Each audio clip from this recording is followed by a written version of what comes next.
Se dice que en la práctica del budismo hay 52 etapas, y de todas estas, el espacio donde la mente se detiene en una sola cosa se llama el lugar de permanencia. Permanecer equivale a detenerse, y detenerse significa que la mente está suspendida por algún motivo, que puede ser cualquiera. Para referirme a términos del arte marcial, al notar por primera vez la espada que se mueve con intenciones de golpearte, si piensas en el encuentro con ella tal y como está, tu mente se detendrá justo en esa posición. Tus movimientos desaparecerán y serás cortado por tu oponente. Esto es lo que significa detenerse. Aunque veas la espada moviéndose peligrosamente hacia ti, si tu mente no está detenida por ellas y tienes el mismo ritmo de su avance, si no piensas en golpear a tu oponente y careces de razonamientos o prejuicios, si en el instante en que ves la espada balanceándose tu mente no está detenida en lo más mínimo y puedes moverte directamente para lograr arrebatarla, la espada que iba a cortarte será tuya. Y por el contrario, tú serás el primero en atacar a tu enemigo. En el Zen, esta acción se conoce como agarrar la lanza y, por el contrario, atravesar al hombre que ha venido a atravesarte. La lanza es un arma. La esencia de esto es que la espada que arrancas a tu adversario se convierte en el objeto que lo atraviesa. Esto es lo que tú, en tu estilo, llamas no espada.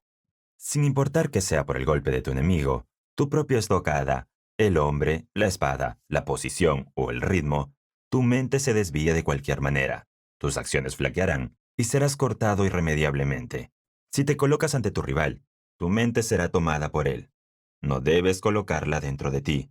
Encerrar los pensamientos en el cuerpo es algo que solo se hace al principio de la formación, cuando eres un principiante. La mente no puede ser atrapada por la espada. Si te concentras en el ritmo de la contienda, puedes perderte en ella. Si colocas tu mente en tu propia espada, permanecerás allí. Tus pensamientos se detienen en cualquiera de estos lugares. Te convertirás en una cáscara vacía.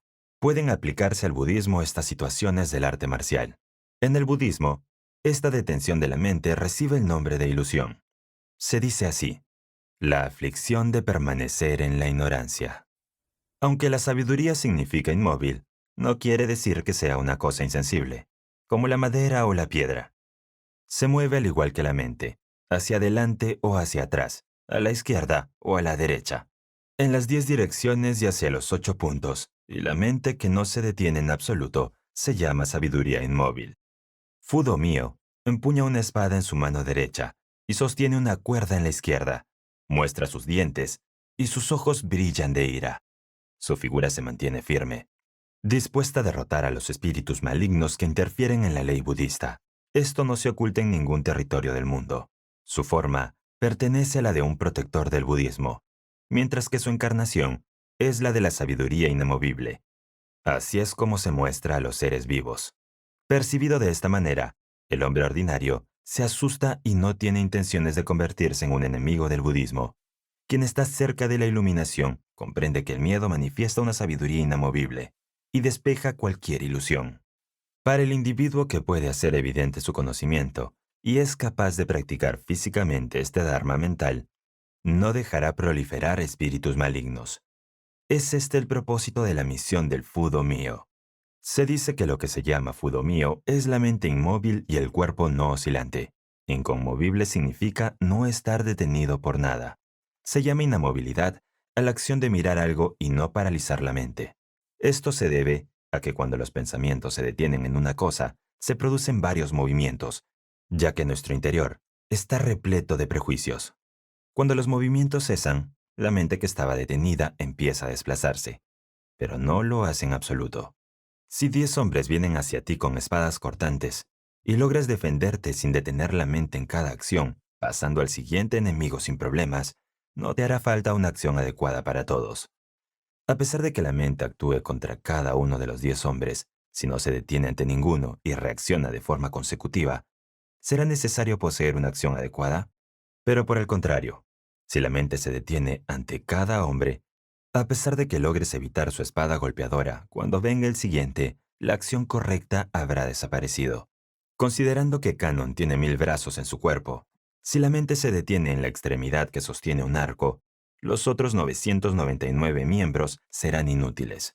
Esto es así debido a que la mente no se concentra en cada uno de los brazos útiles. En cuanto a canon, ¿para qué tendría 1000 brazos unidos a un cuerpo? Esta forma está hecha con la intención de señalar a los hombres que, si su sabiduría inamovible se manifiesta, aunque un cuerpo tenga 1000 brazos, cada uno será de utilidad. Cuando se está frente a un árbol, si se mira una sola de sus hojas, no se verán todas las demás. Cuando el ojo no se fija en ninguna, se mira el árbol completo sin pensar en nada. Todas las hojas son visibles para la vista humana. Pero si una sola hoja retiene nuestra concentración, será como si las demás no estuvieran allí. Quien ha comprendido esto podrá darse cuenta de que no es diferente del canon con sus 1000 brazos y 1000 ojos. El hombre corriente se limita a creer que está bendecido por sus 1000 brazos y sus 1000 ojos. El hombre de sabiduría a medias, preguntándose cómo alguien puede tener 1000 ojos, lo califica de mentira y se entrega a la calumnia. Pero si ahora uno entiende un poco mejor, tendrá una creencia respetuosa basada en el principio, y no necesitará la simple fe del hombre común ni la calumnia del otro, y comprenderá que el budismo, con esta única cosa, manifiesta bien su principio. Todas las religiones proceden de esta manera. He visto que el sintoísmo es especialmente así. El hombre ordinario solo piensa en la superficie. El hombre que ataca al budismo es aún peor. Y hay una gran variedad de religiones, pero, esencialmente, todas se dirigen hacia una misma conclusión. En todo caso, cuando uno practica la disciplina y pasa del territorio de los principiantes a la sabiduría inamovible, hace un retorno y vuelve a caer en el nivel del principio, el lugar de permanencia. Hay una razón para ello. De nuevo podemos hablar con referencia al arte marcial. El principiante no sabe nada, ni de la postura de su cuerpo, ni de la colocación de la espada, y su mente no se detiene en ningún lugar dentro de él. Si un hombre golpea, simplemente responde al ataque sin pensar. Mientras estudia varias cosas y se le enseñan las diversas formas de adoptar una postura, la manera de agarrar su espada y dónde poner su mente, su concentración se detiene en muchos lugares. Ahora, si quiere golpear a un oponente, se siente extraordinariamente incómodo. Más tarde, a medida que pasan los días y el tiempo se acumula, de acuerdo con su práctica, ni las posturas de su cuerpo ni las formas de agarrar la espada pesan en su cabeza. Su mente simplemente se vuelve como al principio, cuando no sabía nada y aún no se le había enseñado alguna cosa en absoluto. En esto se ve el sentido de que el principio es el mismo que el final, como cuando se cuenta de 1 a 10 y el primer y el último número se vuelven adyacentes. En el campo musical, por ejemplo, cuando el tono inicial más bajo se pasa al tono final más alto, el más bajo y el más alto se vuelven contiguos. Decimos que lo más alto y lo más bajo llegan a parecerse. El budismo, cuando se llega a sus profundidades, se asemeja al hombre que no sabe nada del Buda ni de las leyes budistas. No tiene ni adornos ni nada que pueda llamar la atención de los hombres. La ignorancia y las aflicciones del principio, el lugar de permanencia y la sabiduría inamovibles que vienen después se convierten en uno. La función de intelecto desaparece y se termina en un estado de no mente sin pensamiento. Si se llega al punto más profundo, los brazos, las piernas y el cuerpo recuerdan lo que hay que hacer, pero la mente no participa en este acto. El sacerdote budista Bukoku escribió: aunque no hace guardia mentalmente, en los pequeños campos de montaña, el espantapájaros no es en vano. Todo es así. Para elaborar un espantapájaros que esté en los campos de la montaña, se modela una figura humana y se coloca en las manos un arco y una flecha. Los pájaros y bestias al verlo huyen, sin importar que esta figura no tenga mente. Si los ciervos se asustan y escapan, no ha sido creada en vano, ya que cumple su función. Este es un ejemplo del comportamiento de las personas que han alcanzado las profundidades de cualquier camino. Mientras que las manos, los pies y el cuerpo se mueven, la mente no se detiene en ningún lugar y no se sabe dónde está. Manteniéndose en un estado de no pensamiento, no mente, uno ha llegado al nivel de espantapájaros de los campos de la montaña. Del hombre común que no ha encontrado su camino, podemos decir que desde el principio no ha tenido sabiduría y ésta nunca surgirá, sin importar las circunstancias. La sabiduría más elevada de todas, que se encuentra en el lugar más remoto, no saldrá en absoluto. Por último, el sabelotodo de medio pelo deja que su sabiduría salga de su casa, y esto es ridículo. El decoro de los sacerdotes de hoy en día puede ser considerado de esta manera. Es una cuestión de vergüenza. Existe la formación en principio y en técnica. La formación en principio es como ya he explicado anteriormente. Cuando llegas, no se percibe nada. Es como si hubieras descartado toda concentración. He hablado sobre esto minutos anteriores. Si no entrenas en la técnica y solo te llenas de principios, tu cuerpo y tus manos no funcionarán. El entrenamiento en la técnica, si se aplica al arte marcial, es el entrenamiento que al practicarse una y otra vez, hace que las 5 posturas del cuerpo se conviertan en una. Aunque conozcas los principios, debes ser perfectamente libre en el uso de la técnica. Así empuñes bien la espada que llevas contigo. Si no tienes claro los aspectos más profundos de cada principio, es probable que fracases. La técnica y los principios son como las ruedas de un carro. Existe algo así como un intervalo en el que no se puede meter ni un pelo. Podemos hablar de esto en términos del arte marcial. Intervalo es cuando dos cosas se encuentran una encima de la otra y no se puede deslizar ni un pelo entre ellas. Cuando se aplaude y al mismo tiempo se suelta el grito, el espacio entre ambas acciones no permite que ingrese un pelo. No se trata de aplaudir, pensar en gritar y luego hacerlo, lo que daría lugar a un intervalo entre ambos. Se aplaude y justo en ese instante se suelta un sonido. Del mismo modo, si la mente se detiene ante la espada con la que un hombre va a golpearte, habrá un intervalo y tu propia acción se perderá. Pero si en el espacio que hay entre la espada que usa tu oponente y tu propia acción eres incapaz de introducir la amplitud de un cabello, el arma de tu oponente deberá convertirse en la tuya. Lo mismo ocurre en las discusiones zen. En el budismo aborrecemos esta pausa y que la mente se quede con una cosa u otra. A esto le llamamos aflicción por la detención. Es como una pelota que navega sobre una corriente veloz. Respetamos la mente que fluye así, sin detenerse un instante en ningún lugar. Existe la acción de la chispa y la piedra. Esto equivale a lo tratado anteriormente. Apenas se golpea la piedra, aparece la luz. Como la llama aparece justo cuando golpeas la piedra, no hay un intersticio. Esto significa la ausencia del intervalo que detiene a la mente. Sería un error darle a este movimiento el significado de rapidez. En realidad, resalta el hecho de que la mente no debe ser detenida por las cosas. Se dice incluso la velocidad no debe ser capaz de paralizar la mente. Cuando ésta se detenga será captada por el adversario. Por otro lado, si la mente contempla ser rápida y entra en acción con celeridad, será capturada por su propia contemplación. Entre los poemas de Saijo se encuentra el siguiente. Se oye hablar de ti únicamente, como un hombre que aborrece el mundo. Solo puedo esperar tu mente no se detenga por este alojamiento transitorio. Atribuye este poema a la cortesana de Eguchi. Si se toma la última parte de este verso, solo puedo esperar que tu mente no se detenga, puede considerarse como la esencia misma de las artes marciales. Es primordial que la mente no se detenga. En el Zen, si se pregunta ¿qué es el Buda?, se debe levantar el puño cerrado. Si se pregunta ¿cuál es el significado último de la ley budista?, antes de que las palabras mueran, uno debe responder una sola rama del ciruelo en flor o el ciprés del jardín. No se trata de seleccionar una respuesta buena o mala. Respetamos la mente que no se detiene, ya que ésta no lo hará ni por el color ni por el olor. Aunque la forma de esta mente inmóvil sea venerada como un dios, respetada como un Buda y llamada la mente del Zen o el significado último, si uno piensa las cosas y después habla, aunque pronuncie palabras doradas y versos misteriosos, será simplemente la aflicción del lugar de permanencia. ¿No se puede decir que la acción de la piedra y la chispa tienen la velocidad de un rayo?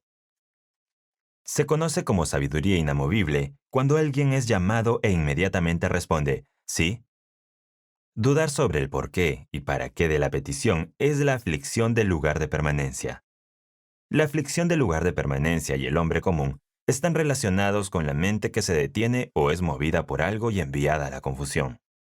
Ser llamado, responder sin intervalo, es la sabiduría de todos los Budas. El Buda y todos los seres sensibles no son dos. Una mente así se llama Dios o Buda.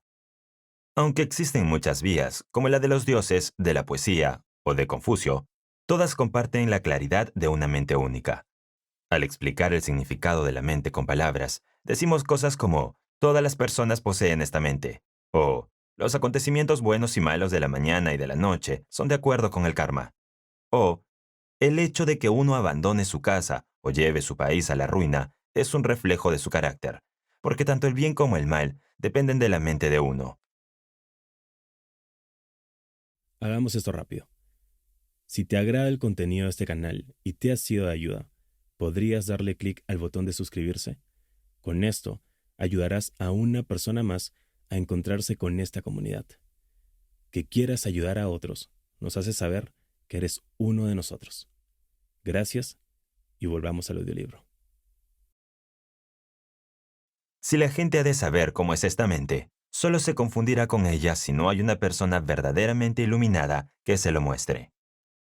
En este mundo, seguramente hay personas que no conocen la mente, pero también queda claro que hay quienes sí la entienden, por muy raro que parezca. Aunque ocasionalmente hay personas que logran entenderla, no suele ocurrir que actúen en consecuencia. Entonces, aunque expliquen bien la mente, es poco probable que la comprendan profundamente. Se puede explicar el agua, pero sin mojarse la boca. Uno puede exponer completamente la naturaleza del fuego, pero los labios no se calentarán. Sin tocar el agua o fuego real, uno no sabrá estas cosas. Ni siquiera la explicación de un audiolibro hará que se entienda. La comida puede definirse de forma concisa, pero eso no aliviará el hambre. No es probable que una persona logre entender la explicación de otra. En este mundo, hay budistas y confucionistas que explican la mente, pero sus acciones no se parecen a sus explicaciones. El entendimiento de estas personas no está verdaderamente iluminado, y si sus mentes no pasan por esto, no tendrán ninguna comprensión. Muchos de los que estudian no entienden la mente, pero no es una cuestión de números. No hay ninguno con un buen estado de ánimo. Debemos entender que la iluminación de la mente depende de la profundidad de sus esfuerzos. Nosotros decimos lo siguiente: si uno coloca su mente en la acción del cuerpo del enemigo, ésta será tomada por los movimientos del oponente. Si su mente se detiene en la espada de su contrincante, será tomada por esa misma arma. Si pone los pensamientos en la intención de golpear lo que tiene su oponente, su mente será tomada por estas malas intenciones. Si se concentra en su propia espada, esta será la que atrape a su mente. Si se preocupa en sus intenciones de no ser golpeado, su mente será detenida por estos pensamientos. Si se coloca en la postura del otro, su mente se detendrá allí. Todo esto significa que no hay un lugar para poner la mente. Cierta persona dijo: no importa dónde ponga mis pensamientos, mis intenciones se mantienen en el lugar donde dirija mi concentración, y me pierdo ante mi oponente. Por eso, coloco mi mente justo debajo de mi ombligo y no la dejo vagar. Por eso mismo, soy capaz de cambiar según las acciones de mi enemigo. Esto es razonable, pero desde el punto de vista más elevado del budismo. Poner la mente justo debajo del ombligo y no permitirle vagar pertenece a un nivel bajo de comprensión, no a uno alto. Está en el nivel de la disciplina y del entrenamiento. Está en el nivel de la seriedad. Mencio decía: busca la mente perdida. Tampoco es el nivel más alto. Tiene el sentido de la seriedad. En cuanto a la mente perdida, he escrito sobre esto anteriormente. Si consideras poner tu mente debajo de tu ombligo y no dejarla vagar, será tomada por la mente que piensa en este plan. No tendrás capacidad de avanzar y tampoco gozarás de libertad. Esto nos lleva a la siguiente pregunta. Si poner mi mente debajo del ombligo no sirve de nada ya que me deja incapacitado y sin libertad, ¿en qué parte de mi cuerpo entonces debo poner mi mente? La respuesta es la siguiente. Si la pones en tu mano derecha, será tomada por esta extremidad y tu cuerpo perderá la función de la mente. Si se coloca en el ojo, será tomada por él y no tendrá tu capacidad mental. Si la mente está en tu pie derecho, este se lo adueñará y no poseerás la función de la mente. No importa dónde ubiques tu pensamiento. Si lo pones en un solo sitio, el resto del cuerpo carecerá de su función. Si esto es así, quedaría esta pregunta: ¿dónde debe poner uno su mente? La respuesta es: si no lo pones en ningún sitio, irá a todas las partes de tu cuerpo y se dispersará por toda su extensión. Así, cuando entre en tu mano, realizará la función de la mano, y cuando entre en tu pie, realizará la función del pie, y cuando entre en tu ojo, realizará la función del ojo. Si uno se decide por un lugar y establece la mente allí, será tomada por el sitio elegido y perderá su función. Si piensas, será atrapado por tus pensamientos. Como esto sucede así, es recomendable dejar a un lado los pensamientos y la discriminación. Apartar la mente de todo el cuerpo, no detenerla aquí y allá, y cuando finalmente visite estos lugares, realizará la función y actuará sin error. Fijar la mente en un solo lugar se conoce como caer en la unilateralidad. La unilateralidad es la predisposición a un sitio. La corrección consiste en moverse a cualquier parte. La mente correcta se muestra extendiéndola por todo el cuerpo. No está limitada en un solo lugar. Cuando la mente prefiere un lugar y evita otro, se denomina mente unilateral. La unilateralidad es despreciable. Estar detenido por cualquier cosa, sin importar lo que sea, es caer en la unilateralidad y ser despreciado por los que viajan en el camino. Si una persona no tiene el siguiente pensamiento, ¿en dónde debo poner la mente? Entonces, ésta se propagará por todo el cuerpo, desplazándose a cualquier lugar. Al no concentrarse en ningún sitio, no se puede utilizar la mente dejando que vaya por doquier respondiendo a los movimientos del adversario. Si los pensamientos se trasladan por todo el cuerpo, cuando se necesite utilizar la mano, uno debe usar la mente que está allí. Cuando el pie sea requerido, se debe utilizar la mente que está en ese lugar.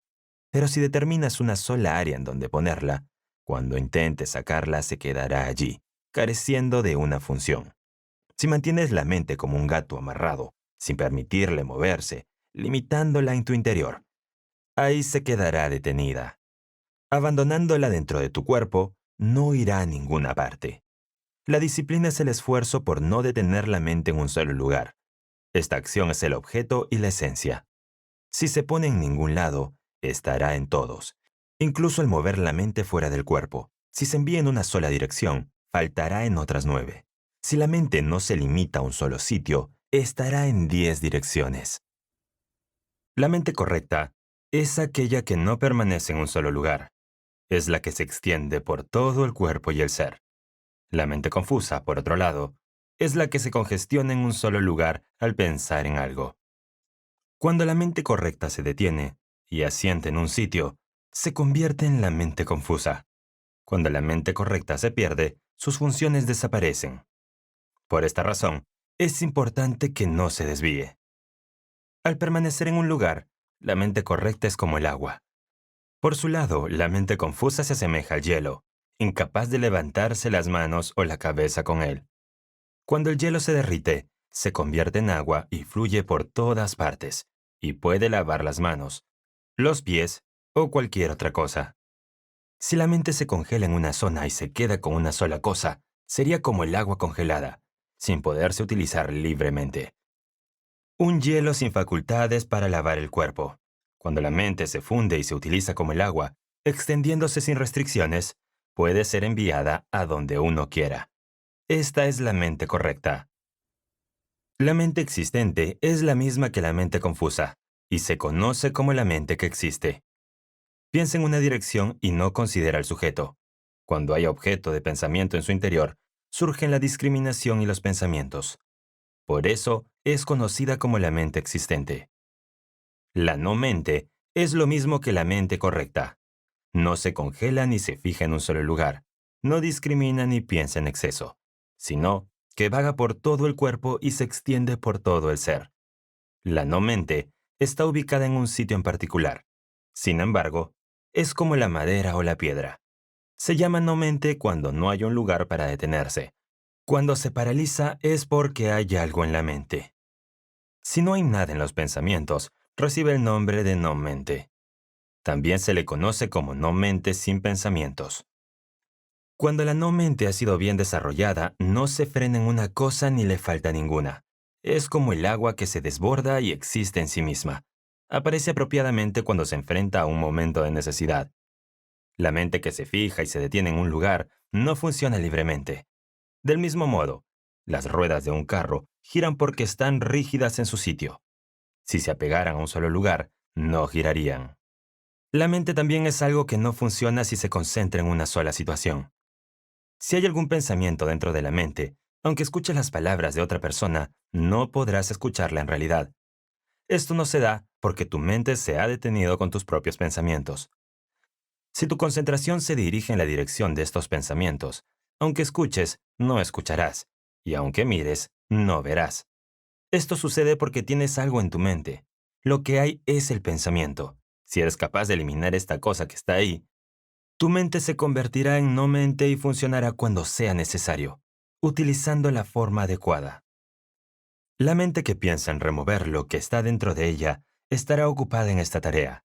Si uno decide no pensar en ello, podrá deshacerse de estos pensamientos y conseguir la no mente. Al abordar la mente de esta manera, posteriormente se llegará a esta condición sin problemas. Si uno trata de conseguirlo de repente, nunca lo conseguirá. Un viejo poema dice: pensar, no voy a pensar. Esto es algo que está en los pensamientos de uno. Simplemente no piense sobre no pensar en absoluto. Empujar una calabaza hacia abajo significa hacerlo con la mano. Cuando se arroja una calabaza al agua y se presiona hacia el fondo, repentinamente saltará hacia un costado. Sin importar la situación, es una cosa que no se detendrá en un lugar. La mente del hombre que ha llegado no se detiene en una cosa ni siquiera por un momento. Es como empujar la calabaza en el agua. En nuestra forma de escribir en chino-japonés, se pronuncia Omushohu Hihogoshin. Independientemente de lo que una persona haga, cuando engendra una mente que piensa en hacer algo, ésta se detendrá en ese objeto. Por lo tanto, uno debe concebir la mente sin un lugar en donde pueda fijarse. Si la mente no es engendrada, la mano no avanzará. Aquellos que cuando se mueven generan la mente que ordinariamente se detiene en ese movimiento, pero no lo hacen en absoluto en el curso de la acción, son llamados los hombres consumados de todos los caminos. La mente limitada surge de una mente detenida. Lo mismo ocurre con el ciclo de transmigración. Esta paralización se convierte en los lazos de la vida y la muerte. Uno observa las flores del cerezo o las hojas de otoño, y mientras engendra la mente que las mira, es esencial no detenerse en ellas. El poema de Jien dice: la flor que entregaría su fragancia ante mi puerta de matorral, lo hace a pesar de todo. Yo, sin embargo, me siento y miro. ¡Qué tristeza este mundo! Esto significa que la flor desprende su fragancia con la no mente, mientras yo la contemplo sin que mis pensamientos se alejen demasiado. Qué lamentable que la mente me haya atravesado tanto. Se convierte en un principio secreto no detener la mente en un lugar mientras se escucha y se observa. La palabra seriedad se desarrolla con el dicho, un objetivo sin distracciones. La mente se establece en un lugar y no aparece en otros. Más adelante, incluso, si se desvaina la espada para golpear, se considera esencial no permitir que la mente se mueva en dirección del golpe. Especialmente en tales asuntos como recibir órdenes de tu señor, uno debe cumplir la palabra seriedad, conservándola en la mente. En el budismo, también tenemos la mentalidad de la seriedad. Cuando la llamada campana de la reverencia suena 3 veces, juntamos las manos y hacemos una reverencia. Esta actitud de respeto, en la que se entona primero el nombre de Buda, es sinónimo de tener un objetivo sin distracciones o una mente sin confusión. En el budismo, la mentalidad de la seriedad no es el nivel más profundo. Sujetar la mente e impedir que se confunda es la disciplina del novato que está empezando a aprender. Esta práctica, cuando se aplica durante mucho tiempo, permite avanzar hacia el nivel de la libertad en el que uno puede dejar que la mente vaya hacia cualquier dirección. El nivel mencionado anteriormente de engendrar la mente sin lugar para morar es el más alto de todos. La palabra seriedad indica que la mente debe mantenerse bajo control y no enviarla a alguna parte, ya que al hacerlo, ésta se confundiría. En este nivel hay un endurecimiento de la mente y no se permite ni un ápice de negligencia. Podemos compararlo como si un gorrión bebé fuera atrapado por un gato. Para evitar que se repita, siempre se amarra una cuerda alrededor del felino y no se le permite escapar. Si mi mente es tratada como un gato atado, no será libre y probablemente no podrá funcionar como corresponde. Si el animal está bien entrenado, se desata la cuerda y podrá ir a donde quiera. Entonces, aunque los dos estén juntos, el gato no agarrará al gorrión. Actuar de esta forma corresponde al significado de la frase engendrar la mente sin lugar para que habite. Liberar mi mente e ignorarla como el gato, aunque vaya donde plazca, será usar la mente sin que se detenga en algún sitio.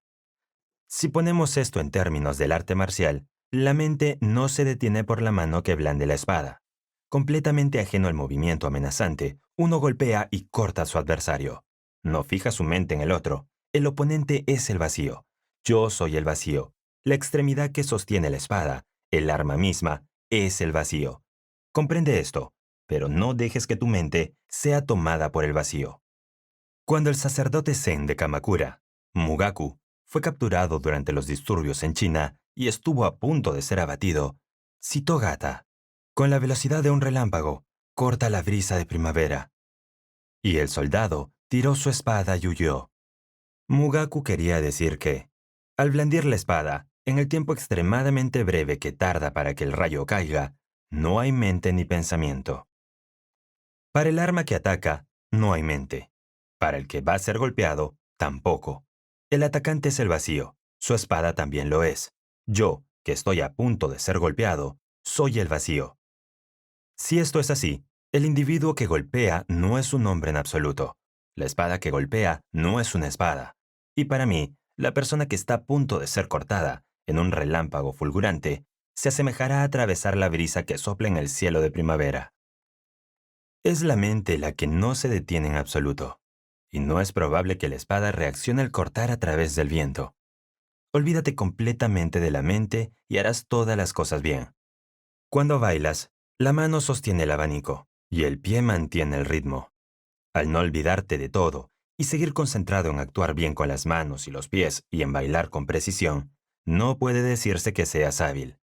Cuando la mente se detiene en las manos y los pies, ninguno de tus actos será singular. Si no descartas completamente la mente, todo lo que hagas lo harás mal. Buscar la mente perdida. Este título es un dicho de Mencio.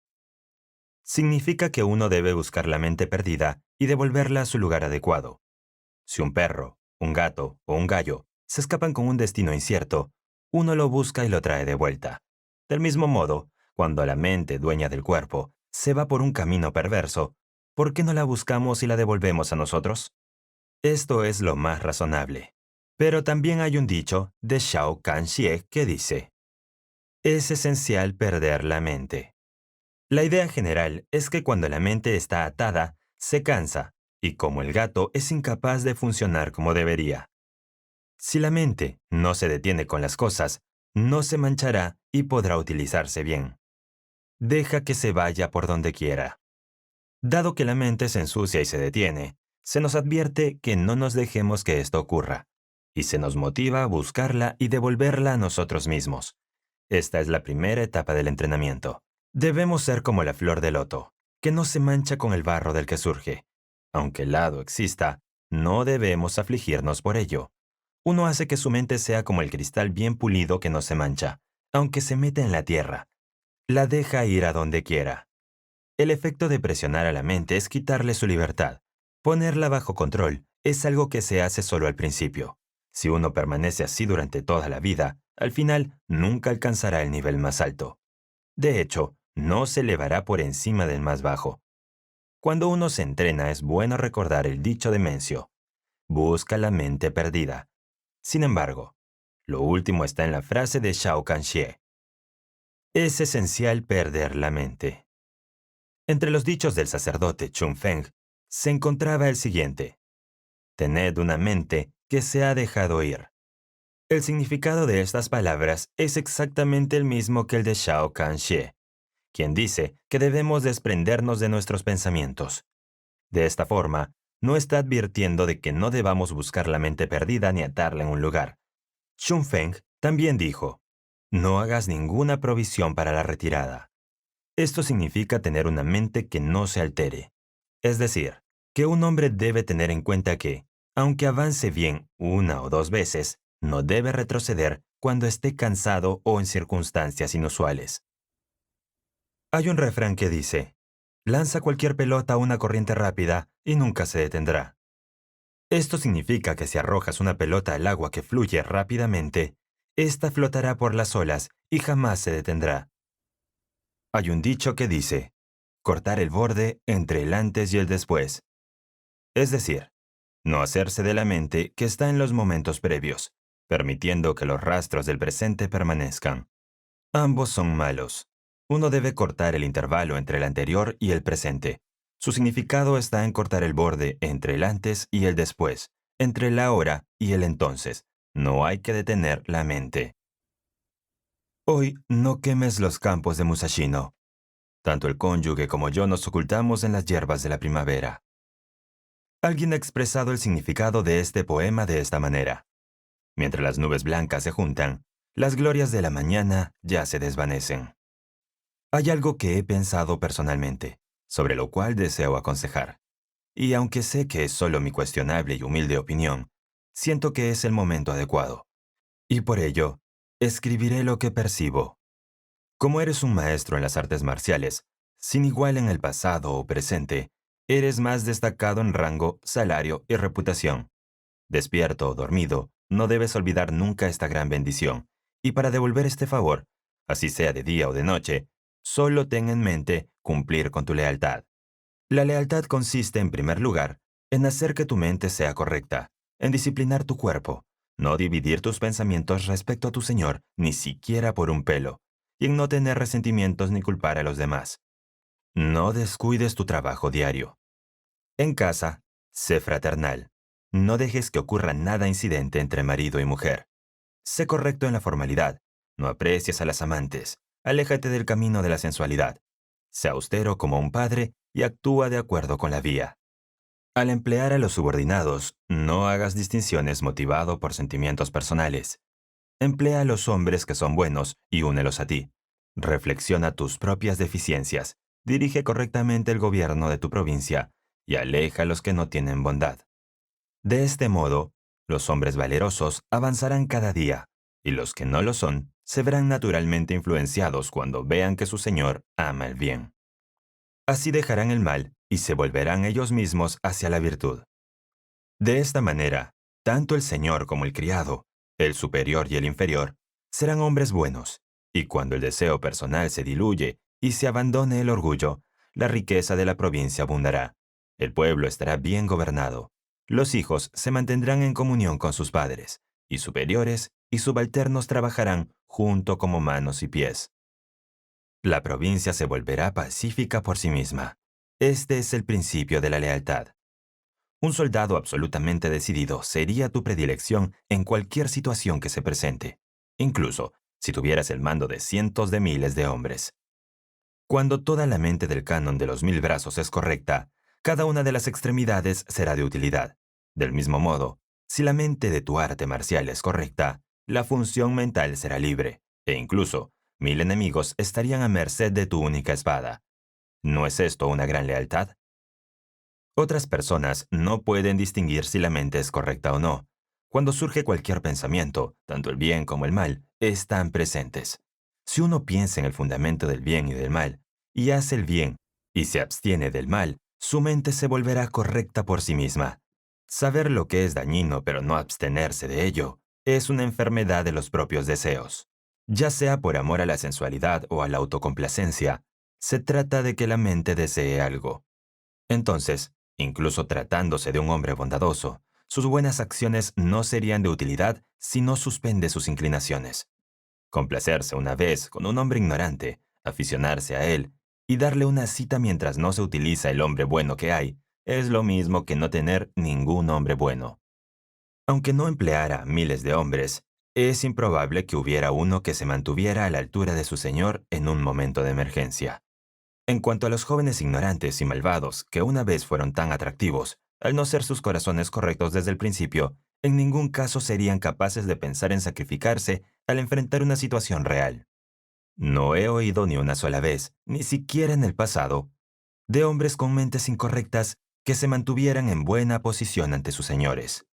La apariencia de que tal cosa puede suceder cuando su señoría elige aprendices es verdaderamente una amarga vergüenza. Esto es algo que nadie conoce, a partir de alguna inclinación fuera de lo común. Pero uno puede ser arrastrado por los malos hábitos y caer en la maldad.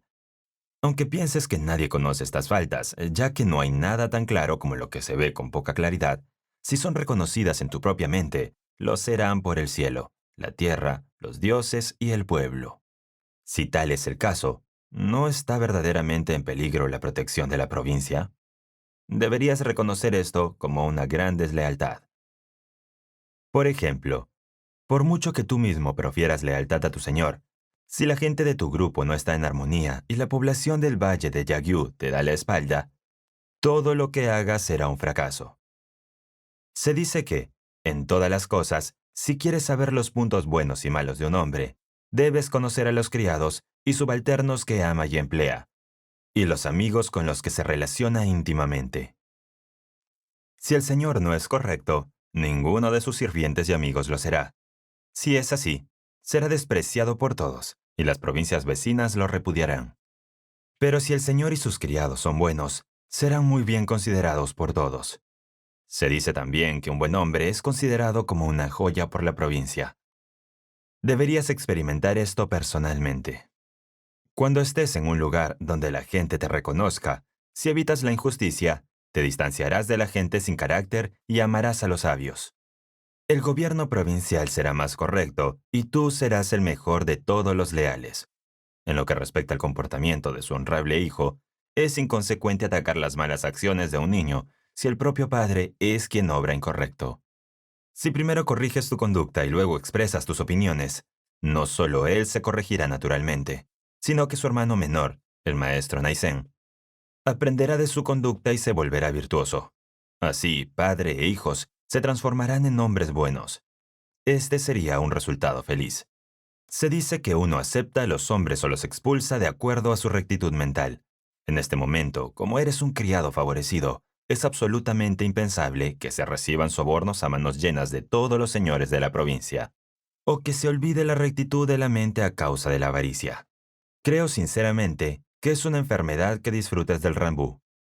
Te sientas orgulloso de tu propia habilidad en el no, y te involucres en los señores de la provincia siendo gala de esta habilidad. ¿No deberías reflexionar una y otra vez sobre el hecho que el emperador se recita como Sarugaku y que los daimyo principales, primeros en cortesía, son los que más a menudo se presentan ante el shogun? En la canción dice, es la propia mente que lleva a la mente por el mal camino de la mente. No seas descerebrado. No existe nada más querido que la vida. Sin importar que un hombre sea rico o pobre, si no vive una larga vida, no cumplirá su verdadero propósito. Incluso si uno tuviera que invertir miles de riquezas y objetos de valor para hacerlo, la vida es algo que debe comprarse. Se dice que la vida es de poca importancia comparada con la rectitud de la mente. Y sí, en realidad lo que más se valora es esta firmeza. Nada es más valioso que la vida. Sin embargo, en el momento en que debemos desprendernos de esta apreciada existencia y apoyarnos en la rectitud de la mente, no hay nada más valorado que esta integridad. Mirando atentamente el mundo, podemos ver que hay muchas personas que no la asumen con suficiente seriedad. Pero, ¿supone usted que una persona entre 1000 moriría por una mente correcta? Parece que, entre la clase humilde de los siervos, al contrario de lo que cabría esperar, hay muchos que sí lo harían. Sin embargo, sería difícil que las personas que se consideran sabias realizaran lo mismo. Me decía estas cosas a medias mientras pensaba un largo día de primavera, cuando un hombre se acercó y dijo algo así. Aunque la riqueza reemplace verdaderamente nuestros corazones, tener vida es la mayor fortuna de todas. Por eso, a la hora de la verdad, un hombre tirará sus bienes para mantener su vida intacta. Pero cuando piensas que un hombre no dudaría en desprenderse de la vida que tanto valora por el bien de la rectitud de mente, el valor de la rectitud mental es mayor que la vida misma. El deseo, la vida y la rectitud de espíritu. Entre estos tres, ¿no es este el último lo que más valora el hombre? En ese momento respondí algo parecido a esto. El deseo, la vida y la rectitud de espíritu. Se dice que la rectitud espiritual naturalmente es la más valorada entre estas tres. Pero decir que todos los hombres, sin excepción, la valoran más dentro de ese grupo es un error. No hay ningún hombre que simplemente valore el deseo y la vida, pero que mantenga la rectitud de espíritus en sus pensamientos.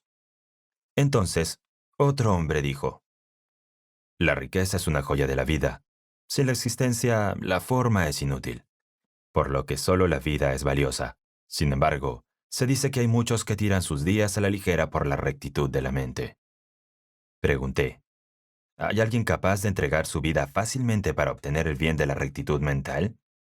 Él respondió, hay muchas personas en este mundo que no soportan ser insultadas y que rápidamente, junto con sus enemigos del momento, malgastan su vida en una pelea. Esto es tener la rectitud de mente por delante y tomar la vida a la ligera. Es morir por la rectitud mental más que por la riqueza o la vida. Apenas puede conocerse el número de quienes fueron abatidos en la batalla. Todos eran soldados que murieron por la rectitud de mente. Teniendo en cuenta esto, puede decirse que todos los hombres valoran la rectitud mental por encima del deseo y la vida. Yo dije, morir por culpa del enfado al ser insultado por alguien se parece a la rectitud de mente, pero no lo es en absoluto. Esto es olvidarse de uno mismo en la ira del momento. No es rectitud en lo más mínimo.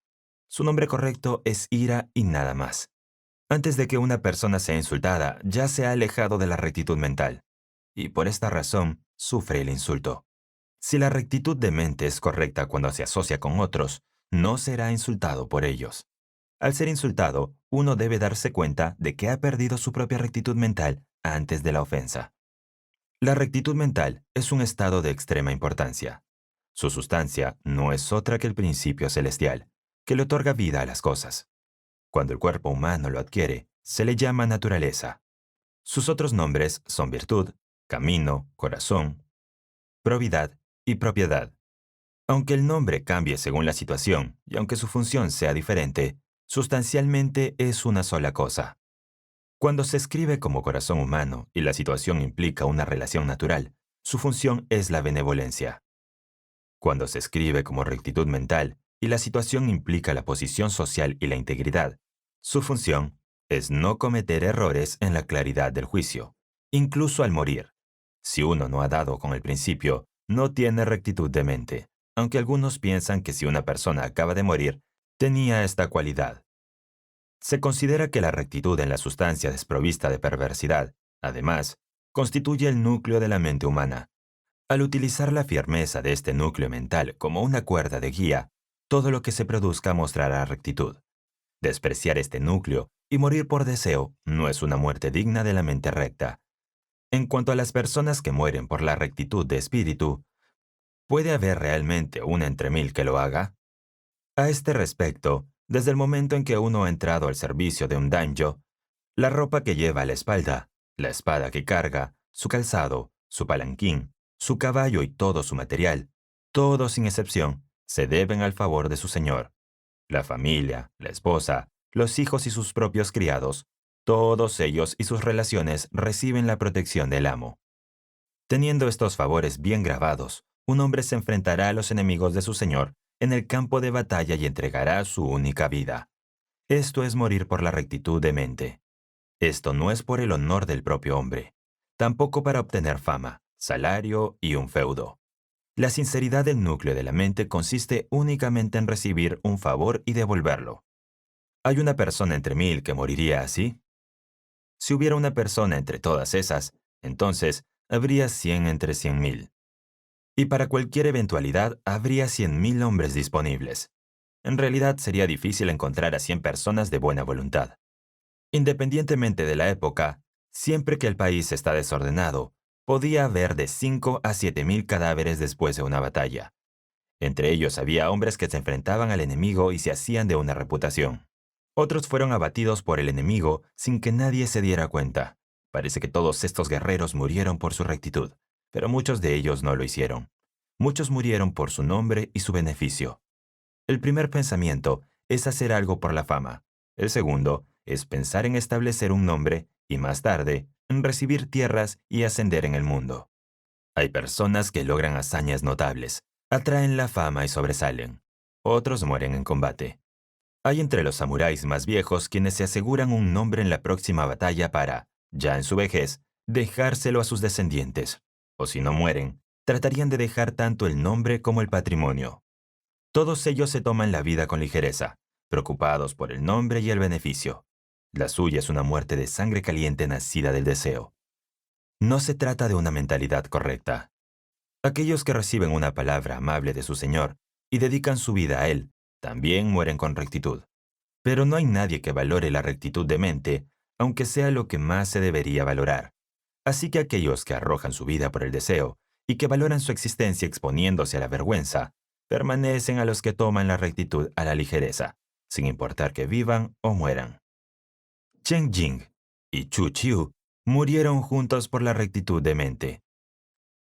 Poi y Su Shi eran hombres que pensaban profundamente en la firmeza mental y lamentaban que un sirviente matara a su propio rey. Al final, fallecieron de hambre al pie del monte Shongyang. Al buscar hombres como ellos, descubrimos que no había muchos, ni siquiera en la antigüedad. Más aún en el mundo sin camino de hoy, es probable que no haya ninguno que, valorando la rectitud de mente, deseche fácilmente el deseo como la vida. Por lo general, las personas malgastan su vida por el deseo, o la mantienen y se cubren de vergüenza. Ninguno sabe un poco sobre la rectitud mental. Todos los hombres aparentan conocer la rectitud, pero no piensan verdaderamente en ella. A causa de esta locura, cuando un hombre recibe algún disgusto, es incapaz de soportarlo y escupe palabras abusivas. El objeto de estas injurias es mortificar y hacer desperdiciar una vida en represalias. Este tipo de hombre no solo carece de rectitud mental, sino que está repleto de deseo. Pensar que puedo realizar una acción desagradable contra un hombre y evitar su ofensa verbal no es más que una manifestación de deseo. Es el tipo de pasión que se da cuando un hombre da a alguien una piedra y, si la persona le da oro a cambio, se convierte en su amigo. Pero si el otro le da una piedra a cambio, le corta la cabeza. Cuando un hombre alaba a otro en términos elogiosos, es probable que esas palabras le sean devueltas también. Pero cuando calumnia y recibe ofensas de vuelta, decide cortarle la cabeza, muriendo él mismo en ese acto. Esto es deseo. Es lo contrario a la rectitud de mente y el colmo de la estupidez. Todos los samuráis tienen amos a quien servir, y desperdiciar esa vida, que debería entregarse por el propio señor, en una discusión, es desconocer la diferencia entre el bien y el mal. Es sobre todo no conocer el significado de la rectitud de mente. Lo que se llama deseo no es simplemente apegarse a la riqueza, o pensar únicamente en los caprichos de la plata y el oro. Cuando el ojo ve los colores, esto es deseo. Cuando el oído escucha los sonidos, esto es deseo. Cuando la nariz huele fragancias, esto es deseo. Cuando un solo pensamiento germina, esto también es deseo. Nuestro cuerpo ha sido fortalecido y producido por el deseo, y está en la naturaleza de las cosas que todos los hombres tengan un claro sentido de él. Aunque existe una naturaleza desprovista de deseo que está confinada dentro del cuerpo, siempre está oculta por la sangre caliente, y su virtud es difícil de sembrar. Esta naturaleza no se protege fácilmente. Debido a que reacciona a las 10.000 cosas del mundo externo, es atraído por los 6 deseos, y se sumerge bajo ellos. Este cuerpo está compuesto por los 5 skandhas: forma, sentimiento, concepción, volición y conciencia. La forma es el cuerpo carnal. El sentimiento es la percepción del cuerpo carnal del bien y el mal, de lo correcto e incorrecto, de la pena y la alegría, del dolor y el placer. Concepción significa predilección. Es odiar el mal, desear el bien, huir de la pena, esperar la alegría, evitar el dolor y desear el placer. La volición significa operar el cuerpo sobre la base de la sensación y la percepción. Esto implica odiar el dolor y así obtener placer, u odiar el mal y así realizar cosas buenas para uno mismo. La conciencia discrimina el bien y el mal, lo correcto y lo incorrecto, el dolor y el placer, la alegría y tristeza del sentimiento, la concepción y volición anteriores. A través de la conciencia se sabe que el mal es pernicioso, que el bien es bueno, que el dolor es dolor y que el placer es placer. Porque la conciencia discrimina y forma perjuicios, aborrece lo feo y se adhiere a la belleza, y según sus conexiones, el cuerpo se mueve. Debido a que el cuerpo carnal existe, está el skandha de la sensación. Al existir el skandha de los sentimientos, existe el skandha de la concepción. porque existe el skandha de la concepción, que hace que actúe el skandha de la volición. Debido a que el skandha de la volición despliega sus actos, el skandha de la conciencia existe. Y gracias a este skandha, el de la conciencia, discriminamos entre el bien y el mal, lo correcto y lo incorrecto, y lo feo y lo bello. Surgen pensamientos relativos a la aceptación y el rechazo, y tal como surgen estos pensamientos, nace el cuerpo carnal. Esto es como el sol o la luna que se reflejan en los charcos de agua. El Buda explicaba que la manifestación de la forma en respuesta a la materia del mundo es como la luna en medio del agua. La forma, el sentimiento, la concepción, la abolición y la conciencia, que regresa de vuelta a la forma, si se condensan una y otra vez, el enlace de los 5 skandhas, según el flujo de los 12 eslabones de la cadena de la existencia, habiendo recibido el cuerpo, comienza con un solo pensamiento de nuestra conciencia. La conciencia es, por lo tanto, deseo. Este da lugar al cuerpo de los 5 skandhas. Como todo el organismo es algo endurecido por el deseo, cuando se arranca un solo pelo de la cabeza, surgirán pensamientos de deseo. Si te tocan con la punta de un dedo, pasará lo mismo. Incluso cuando te tocan la punta de una uña del pie, surgen pensamientos de deseo. Todo el cuerpo está endurecido por él. En este cuerpo condensado por el deseo, se oculta el núcleo de la mente, recto y sin distracciones. Esta mente no está en el cuerpo de los 5 skandhas, no tiene color ni forma, y no es deseo. Es inquebrantablemente correcta, absolutamente recta. Pero se usa esta mente como línea de guía. Cualquier cosa que se haga será recta. Este objeto firme es la sustancia de la rectitud mental. La rectitud mental es el nombre que se añade temporalmente cuando ésta se manifiesta en el exterior. También se le llama corazón humano. La benevolencia es su función. Cuando indicamos su esencia, decimos corazón humano. La benevolencia es una designación que le damos temporalmente. Corazón humano, rectitud, propiedad, sabiduría. La sustancia es la misma, pero los nombres son diferentes. Estas cosas deben entenderse como el núcleo de la mente. Por eso se dice que la vía de Confucio es la de la sinceridad y la simpatía. La sinceridad es lo mismo que el núcleo de la mente. La simpatía es igual a la mente semejante o la unidad. Si se logran el núcleo de la mente y la simpatía, ni uno de cada 10.000 asuntos podrá salir mal. Aunque se digan todas estas cosas, si un hombre no está iluminado, la explicación podrá durar durante 100 días y él escuchará durante todo este tiempo sin tener probabilidades de obtener la vía.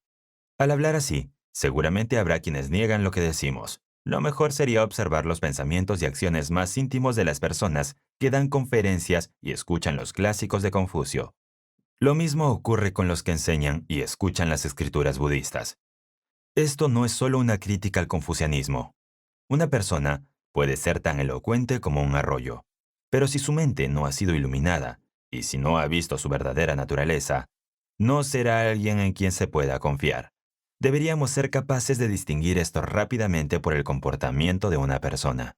Cierta vez, alguien expresó sus dudas diciendo: si incluso los actos de ver y oír son deseo, si incluso la elevación de un solo pensamiento es deseo, ¿cómo podremos alcanzar la rectitud de espíritu? La concentración de un solo pensamiento es como una roca o un árbol. Siendo así, uno no es capaz de actuar con rectitud de mente por el bien de su maestro. Si uno no actúa con un fuerte sentido de la voluntad, será difícil lograrlo. Contesté: esta es una duda justificada. Sin pensamientos en la mente, uno no correrá ni a la derecha ni a la izquierda, no subirá ni bajará, sino que irá únicamente en línea recta. Cuando un solo pensamiento apenas surge, uno se dirige a la derecha o a la izquierda, subirá o bajará, y finalmente llegará al lugar deseado. Por eso se llama deseo. La virtud de lo indudablemente correcto está oculta. Si este deseo no se pone en acción, no es probable que uno alcance el bien o el mal. Incluso, si uno tiene la mente de rescatar a un hombre que ha caído en un abismo, si no posee manos, no podrá hacerlo. De nuevo, si un hombre tiene la mente para empujar a alguien a un abismo, si no tiene manos, tampoco podrá hacerlo. De este modo, sea el éxito o el fracaso, en cuanto hay manos que los provocan, la naturaleza de las cosas se aparta. Uno se apropia de la fuerza del deseo mientras tiene éxito o fracasa. y cuando considera que la mente correcta y firme es su línea de guía, y por lo mismo, actúa de acuerdo a ella, el éxito y el fracaso siguen siendo cuestiones de fuerza. Pero si uno no se desvía de esta línea recta, no puede llamarse deseo. Es rectitud de espíritu. La rectitud mental no es otra cosa que la virtud. Considera el núcleo de la mente como un vehículo, con la fuerza de voluntad que se lleva en él. Empújalo a un lugar donde pueda haber fracaso y fracasará. Empújalo hacia donde pueda haber éxito y tendrá éxito. Pero tanto si hay éxito como si hay fracaso, si uno confía en la rectitud de este vehículo del núcleo de la mente, alcanzará la rectitud mental en cualquier situación. Nunca se logrará nada separándose del deseo y siendo como una roca o un árbol. No apartarse del deseo, sino realizar una rectitud de espíritu sin él. Esta es la verdadera vía. Entre los dioses, los hay famosos y desconocidos. Sumiyoshi, Tamatsushima, Kitano e Hirano son los más célebres. Cuando hablamos de los dioses en forma general, nos referimos a aquellos cuyos nombres desconocemos. Al referirnos a adorar y venerar a los dioses, no hacemos distinciones entre Sumiyoshi, Tamatsushima, Hirano y Kitano. Exaltamos y reverenciamos a los dioses sin importar quiénes sean. Cuando se venera al dios de Kitano, se deja de lado al dios de Hirano. Si se venera al dios de Hirano, se deja al lado a Kitano. Al limitar un dios a un lugar, los demás dioses no se valoran. Se venera exclusivamente a esta deidad, descartándose a los demás. Cuando hablamos de los dioses, no los limitamos a uno en un solo lugar. Esto no sería establecer la vía de los dioses. Esta se establece cuando adoramos a todos, sin importar dónde estemos o a qué Dios nos enfrentemos. Debemos hablar de esto en relación con la vía del Señor y del retenedor. Señor significa emperador, y criado hace referencia a sus súbditos.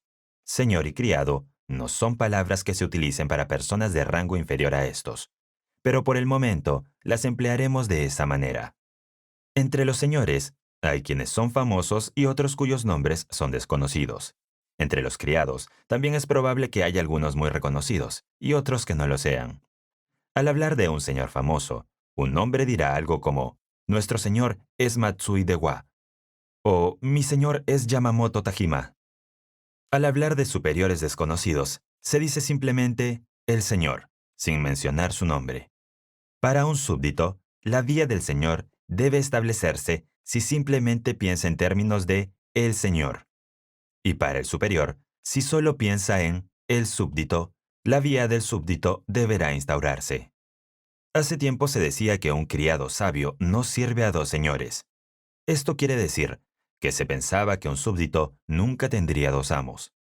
Como el mundo está en decadencia, ahora los criados se emplean bajo distintos señores, y al final se reconocen en la imagen de asistentes vagabundos mientras proclaman sus propios méritos. Así son los tiempos actuales. Un señor, diciendo que no está satisfecho con uno u otro hombre, lo expulsará de su casa y lo avergonzará. Esto también pone en desorden el camino del señor y del súbdito, del amo y del siervo. Aunque un siervo atienda en distintas familias, debe recordar que solo tiene un señor. Esto significa que el señor será uno desconocido, ya que, si es así, se establecerá la vía del señor. Incluso si sirve en una familia tras otra, debe pensar en ese señor como el señor, y en este amo como el amo. De este modo pensará en el señor con gran devoción, y aunque la familia puede cambiar, su mente no lo hará. Así, el señor será el único de principio a fin. Si un hombre piensa, mi señor es Matsui Dewa, pero en realidad es un patán. Mientras está recibiendo un salario o una tierra y viviendo en este mundo, su mente no pensará totalmente en el Señor. Cuando vuelva a emplearse a las órdenes del dios Yamamoto Tajima, la misma mente le acompañará. Así, sin importar a dónde se dirija, nunca entenderá el significado de la palabra Señor, y probablemente no prosperará. Es mejor no preguntar quién puede ser el superior, sino simplemente dirigir sus pensamientos hacia el Señor, y considerar la rectitud mental para con él sin necesidad de mencionar su nombre. Si se hace esto, sirviendo a este Señor con el pensamiento de no pisar nunca delante de él, ni siquiera deshonrar su sombra, durante todo el tiempo que se reciba su apoyo, ya sea un mes, un año o incluso 10 años, aunque se sirve en muchos lugares, el superior solo será uno. El señor no debe entrometerse en el camino del súbdito. Así se produzca un cambio de sirvientes. El amor y la simpatía deben habitar en lo más profundo de su corazón. No se debe permitir hacer distinciones entre los recién llegados y los veteranos. Y debe actuar con todos utilizando una gran caridad. De este modo, los sirvientes no tendrán nombre, y el señor tampoco tendrá uno, y se establecerá la vía del señor y del súbdito, del maestro y del siervo. No debe haber distinciones entre el nuevo criado que acaba de empezar a trabajar y los veteranos que llevan 10 o 20 años de servicio. Todos los hombres deben ser tratados con amor y simpatía, y cada uno debe ser considerado como mi servidor. Es probable que el salario y la tierra se distingan considerablemente, pero no debe haber diferencias al interior de la mente del corazón humano y el amor. Incluso si un criado acaba de empezar su empleo, el significado de pensar el Señor no será el del Señor de hoy. ¿No es este el camino del Señor y del súbdito? Lipo dijo: el cielo y la tierra son la posada del caminante de las 10.000 cosas. El tiempo fugaz es el viajero de 100 generaciones. Esta vida flotante es como un sueño. ¿Cuánto durará nuestra felicidad? Los antiguos encendían lámparas y se divertían por la noche. Verdaderamente, había una razón para ello. Al hablar de cosas no se refiere solo a aquella sin sensibilidad. Se dice incluso que el hombre es una cosa. El espacio entre el cielo y la tierra es el hospedaje para el viaje de ida y de vuelta de los hombres y las cosas. Al final no hay nada permanente. El paso del tiempo es como el interminable andar del viajero. Y el paso gradual de la primavera, el verano, el otoño y el invierno no ha cambiado durante 100 generaciones. El cuerpo es como un sueño. Cuando lo vemos y despertamos, no queda ni rastro. ¿Cuánto tiempo queda para la búsqueda? No en vano los antiguos pensaban de la noche al día, encendiendo las lámparas y divirtiéndose durante las horas de oscuridad. En este punto, se puede caer en un error. Deben existir normas para la diversión. Y si las hay, el entretenimiento no soportará ningún mal. La persona sin normas se volverá loca. Si el que se divierte no cae en el error, no irá más allá de estos límites. Lo que entendemos por normas son márgenes fijos en general con respecto a todas las cosas. Como las articulaciones del bambú. La diversión, en su mayor parte, debe tener una frontera. No es bueno ir más allá de esta. La nobleza de la corte tiene sus propias diversiones. La clase samurái tiene las suyas, y los sacerdotes también. Cada uno debe gozar de su propio entretenimiento. Podría decirse que participar en diversiones impropias es cerrar en sus normas. Para la nobleza de la corte está la poesía china y japonesa y los instrumentos de viento y cuerda. Con ellos, pasarán de la noche al día y no debería haber nada malo. Es razonable que la clase samurái y los sacerdotes también tengan sus propias diversiones. Estrictamente hablando, para los sacerdotes no debería haber diversiones. Sin embargo, se dice que en público no puede entrar ni una aguja, pero en privado pasan tanto el caballo como el carro.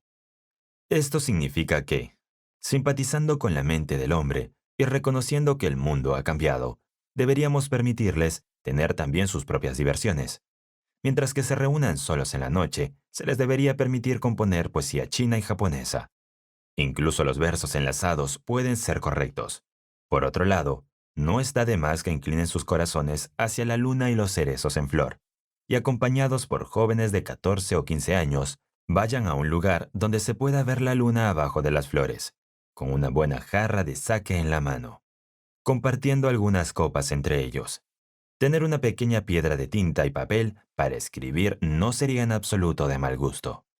Pero ni siquiera estas sencillas diversiones se consideran correctas para un sacerdote con espíritu religioso. Con más razón, los otros entretenimientos no refinados están descartados. No sería de extrañar que tanto la nobleza como los samuráis, al darse cuenta de que este mundo flotante no es más que un sueño, enciendan las lámparas y se entretengan durante toda la noche. Hay quienes dicen: todo es un sueño. Lo único que hay que hacer es jugar. Estas personas agitan sus mentes más allá del límite. Se hunden en el placer y llegan a los extremos del lujo. Aunque citan las palabras de los hombres antiguos, están tan alejados de sus pensamientos como la nieve lo está del hollín.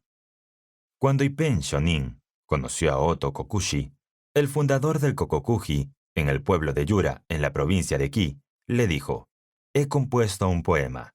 Kokokushi replicó: «Oigámoslo». Shonin recitó: «Cuando canto, tanto Buda como el yo dejan de existir. Solo existe la voz que dice: Namu Amida Butsu». Kokushi dijo: «Algo está mal en las últimas líneas, ¿no crees?». Shonin se recluyó entonces en Kumano y meditó durante 21 días. Cuando volvió a pasar por Yura, dijo: «Así es como lo he escrito.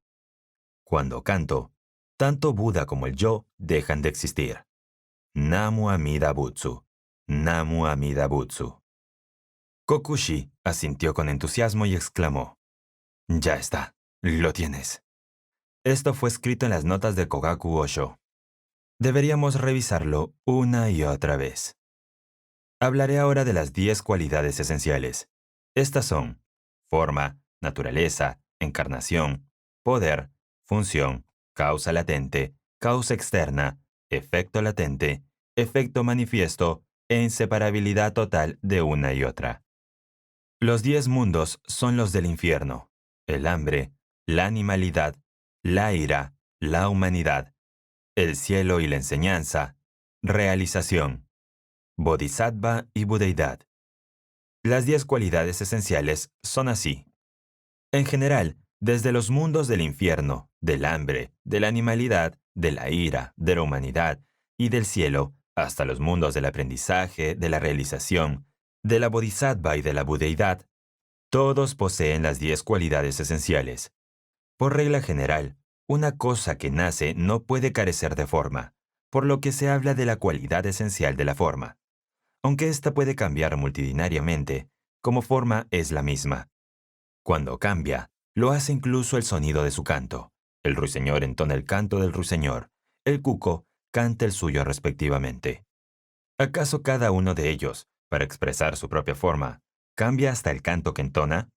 Ciertamente, los cucos de las montañas y los ruiseñores del valle recitan sus propias canciones, pero pueden entender que cambia el sonido si la forma lo hace. El canto tiene la facultad de refinar su contexto. Y el contexto de las palabras es algo que combinamos con la rectitud de la mente. Así llegan a conocerse. Si algo tiene forma, también tendrá una naturaleza. Aunque la naturaleza de Buda sea siempre la misma, la forma se acomoda a lo que la reciba, y por tanto, cambia. Todos los seres sensibles tienen la naturaleza de Buda, por lo que incluso si me pierdo en el infierno, los mundos del hambre y la animalidad son inmutables en esto. Se explica de esta manera incluso en los sutras. Si se colocan varios espejos alrededor de un pedestal y una sola lámpara en el centro, la luz se reflejará en todos lados. La lámpara es una sola, pero se refleja en cada cristal. Esto es un ejemplo de cómo la naturaleza de Buda es una sola, pero es recibida por todos los seres sensibles de los 10 mundos, incluso por los hambrientos y los animales.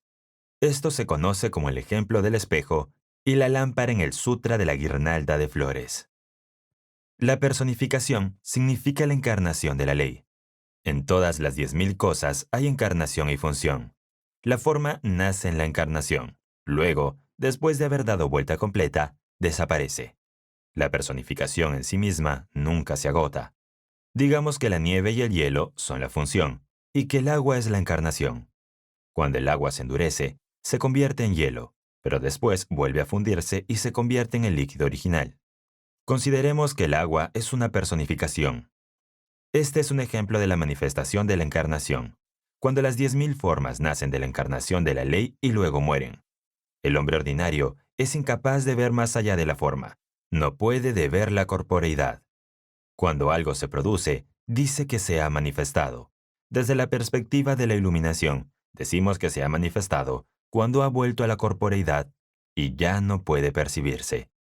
La nieve en los picos, el hielo en las profundidades de la montaña se derrite y se eleva, el sonido en las estribaciones, el agua de la primavera.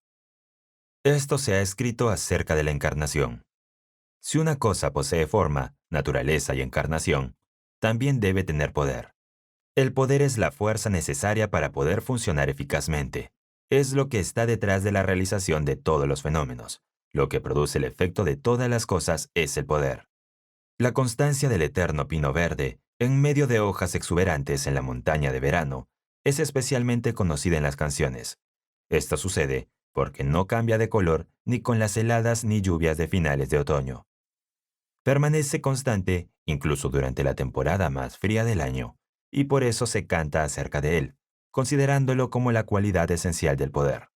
Porque existe el poder, la función otorga rendimiento a todas las cosas. Si uno continúa esforzándose, aprendiendo un carácter chino hoy y otra mañana, debería ser capaz de lograr todo.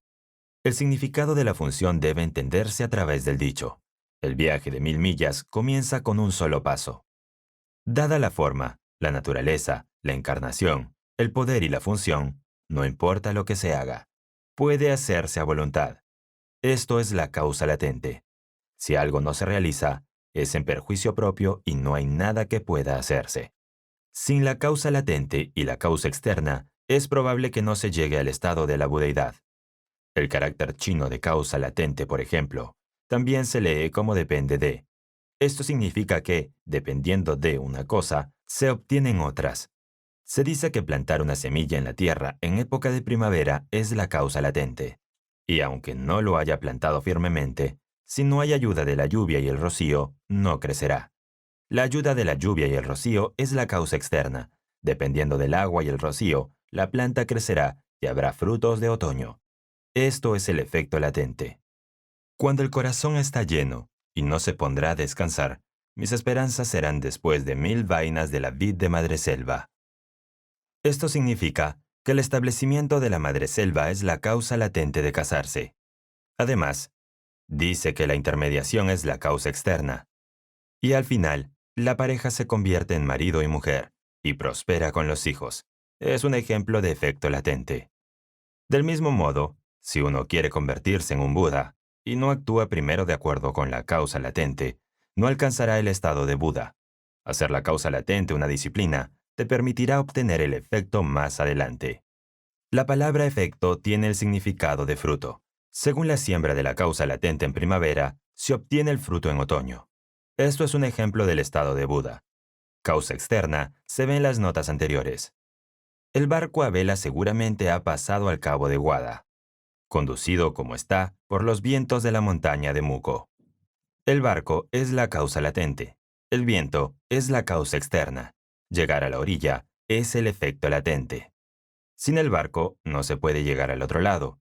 Y aunque el barco exista, no se puede estar sin la causa externa del viento. Esto es conocido como la armonía de la causa latente y la causa externa. Los vientos de la montaña de Muko deben ser considerados como la causa externa. Si uno desea convertirse en un Buda, no puede prescindir de una disciplina de la causa latente. Porque los planté, puedo ver su maduración en las puntas de las ramas, ramas crecidas con las peras en Ikibai. Esto es el efecto latente. Obtener el estado de Buda es como plantar perales y luego verlos crecer. En la bahía de Iki, en las ramas que crecen gruesas con peras que maduran, con peras que no, ¿acaso no son fieles incluso en el sueño? Este es el poema original. La bahía de Iki está en Ise. Efecto manifiesto, espera y verás. Cuando tú que tratas a los demás tan cruelmente intentas amar, seguramente sabrás lo que siento. Este poema de amor significa: aunque me trates con tanta crueldad, seguro que tú tampoco careces de amor. Tal vez llegues a saber lo que es el amor. En ese momento tendrás tu recompensa. Si haces el bien en esta vida, serás recompensado con el bien en la siguiente. Si haces el mal, recibirás lo mismo. Así es el efecto manifiesto. Si la causa latente es buena, el efecto latente será bueno. Si por el contrario es mala, entonces el efecto será igual. Es como un eco que responde a una voz, o una sombra que acompaña a una forma. Que uno se discipline con la causa latente en una vida y obtenga la recompensa en la siguiente es natural. Pero también, hay ocasiones en las que una causa latente presente esté acompañada de un efecto manifiesto presente. Una causa latente en el pasado seguida de un efecto manifiesto presente. y una causa latente en el presente, seguida de un efecto manifiesto en el futuro. Va de un mundo a otro, apareciendo antes o después, y es algo que no se puede evitar. También existe la causa latente y el efecto simultáneo. Podemos hacer un ejemplo con la flor como causa latente y el fruto como efecto manifiesto. En un melón, la flor y el fruto crecen al mismo tiempo. En la planta de arroz, el fruto, el grano específicamente, crece y la flor brota en su copa. Se pueden tomar estas cosas como ejemplo. La inseparabilidad total, desde la cualidad esencial de la forma hasta la cualidad esencial del efecto manifiesto, no hay alteración del principio al fin. Se mueven de la raíz a la rama y se llaman los 10 puntos. El extremo significa ir a lo último. Esto es, por supuesto, los 10 mundos. Todos los seres vivos, incluso los gusanos pequeños, poseen estas 10 cualidades esenciales. Hasta lo inanimado no es diferente de esto. Tomemos como ejemplo los frutos de la castaña y el caqui. Decir que estos no tienen ni dolor ni tristeza es juzgar desde el punto de vista de la humanidad. Se puede apreciar que están naturalmente dotados tanto de dolor como de tristeza. La apreciación del dolor en las hierbas y los árboles no se diferencia del semblante de sufrimiento de los seres humanos. Cuando se les riega y da cuidados, crecen y parecen felices. Cuando se cortan y caen, el marchitamiento de sus hojas no se diferencia de la muerte de una persona. Los seres humanos no conocen sus sufrimientos y penas, y cuando las hierbas y los árboles observan la tristeza de las personas, lo hacen con la misma mirada de los seres humanos, y probablemente piensen que nosotros tampoco tenemos dolor ni tristeza. Simplemente parece que no conocemos los asuntos de las hierbas y los árboles. Ni ellos conocen los nuestros. Y así está escrito en los libros de los confucianistas. Cuando hay cercas o muros de barro techados en el lado norte de las plantas que crecen, ellas se inclinan hacia el sur. Al apreciar esto, nos queda claro que las plantas saben lo que les perjudica, a pesar de que no tengan ojos. Durmiendo por la noche y abriéndose durante el día, el lirio es otro ejemplo que podríamos utilizar. Sin embargo, no solo le ocurre a los lirios, sino a todas las hierbas y árboles que no carecen de esta naturaleza. Es porque no prestamos atención que andamos sin saber. Los que conocen completamente sobre las hierbas y los árboles son sabios. Nosotros no entendemos estas cosas debido a nuestras mentes ordinarias y conformistas. Si algo es sensible o insensible, se calcula de forma aproximada. Probablemente, nada de lo que existe carece de sensibilidad.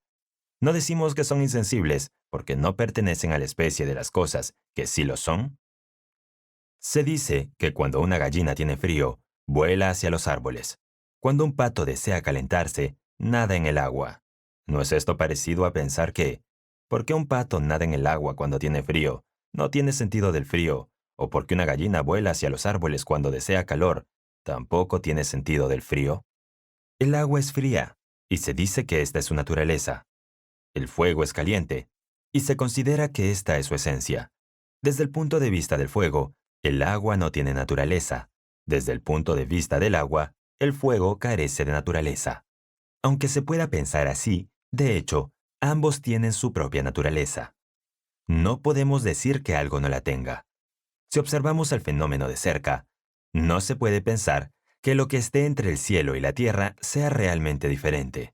Si vemos diferencias es debido a la estrechez de nuestra visión. Esto es como si el monte Fuji estuviera oculto por un árbol espeso, con muchas ramas y hojas, y yo no pudiese verlo. Pero, ¿cómo puede el monte Fuji estar oculto por un solo árbol?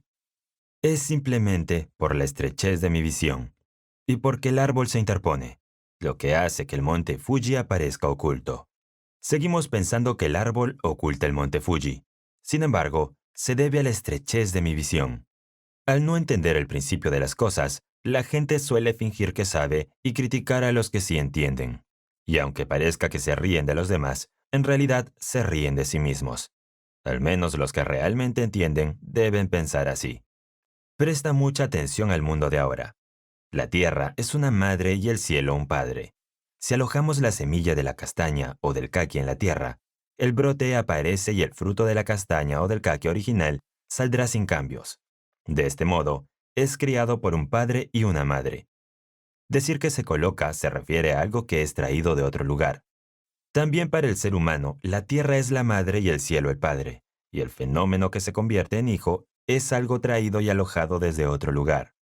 La metaexistencia consiste principalmente en el pensamiento de las cosas en esta vida presente.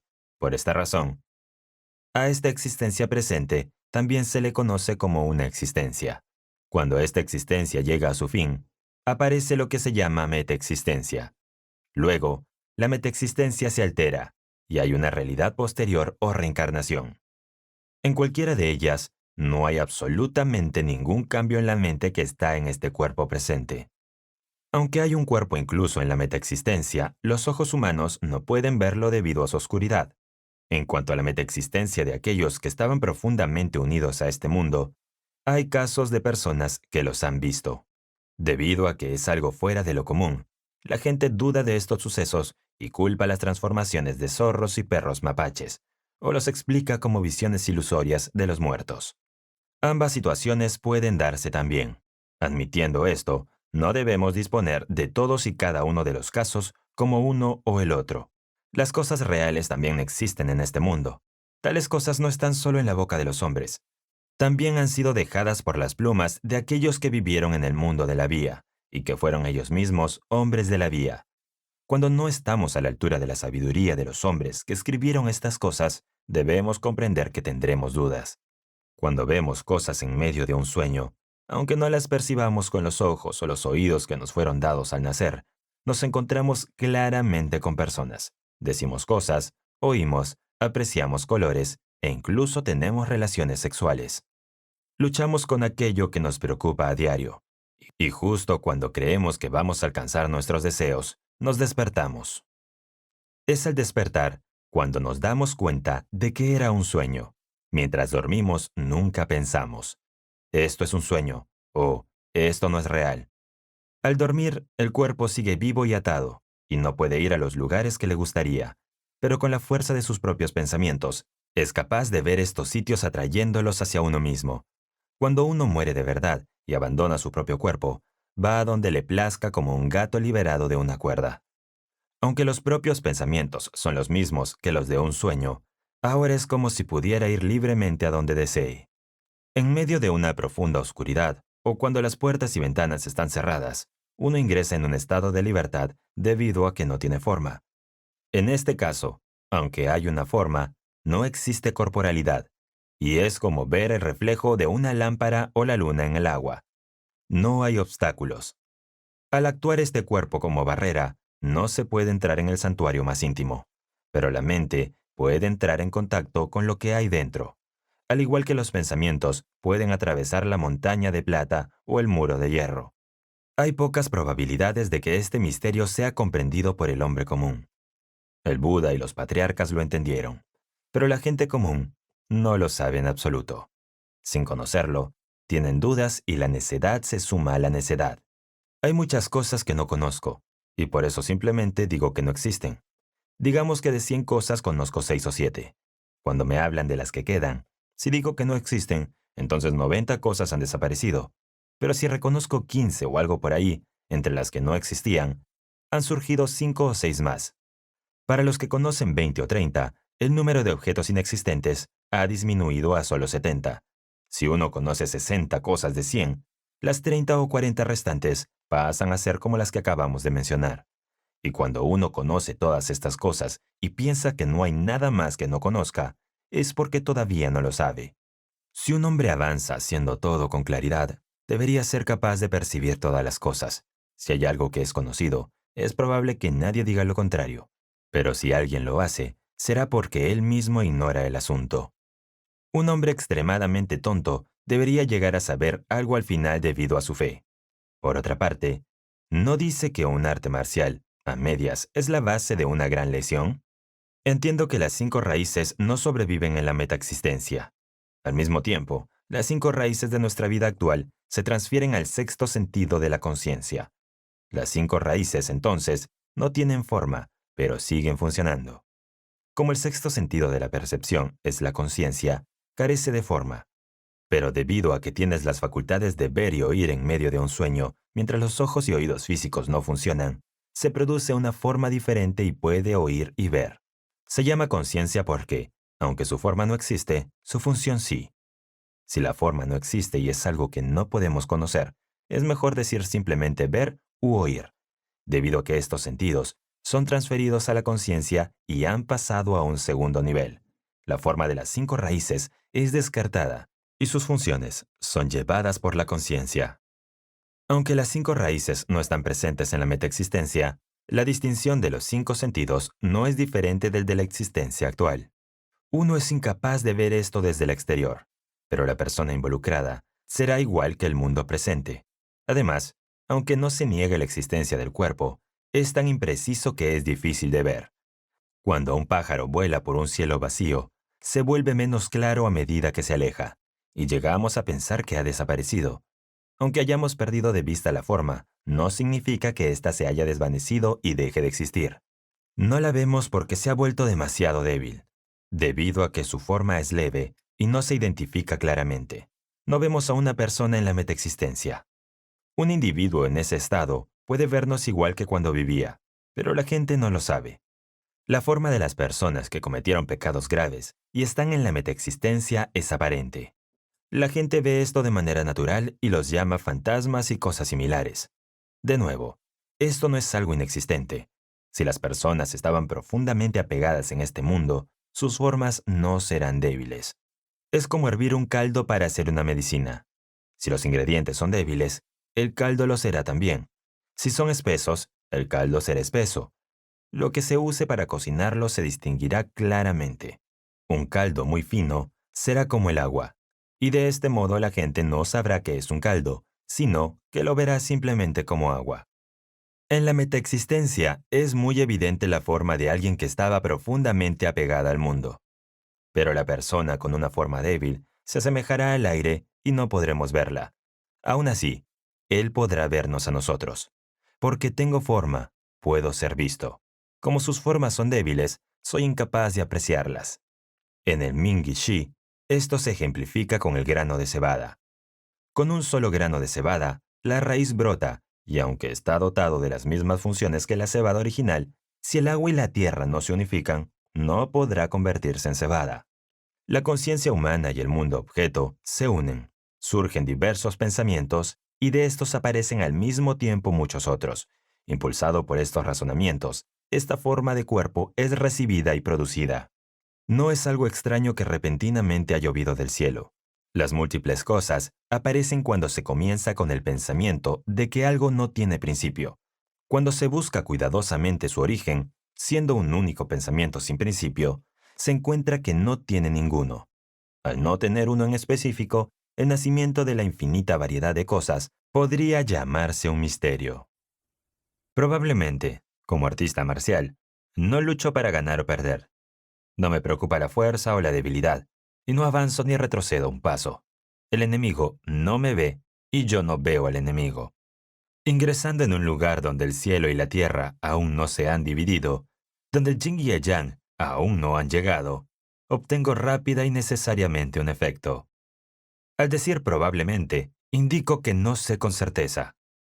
En su origen, este carácter se leía con el significado de tapa. Por ejemplo, cuando se pone una tapa en una hilera de cajas. Aunque no sepamos con seguridad lo que se ha puesto adentro, si usamos la imaginación, acertaremos 6 o 7 veces de cada 10.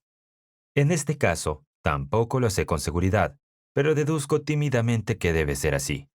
En realidad, esto es un escrito que utilizamos incluso sobre las cosas que sí sabemos con certeza. Lo hacemos para ser humildes y no dar la apariencia de que hablamos con conocimiento de causa.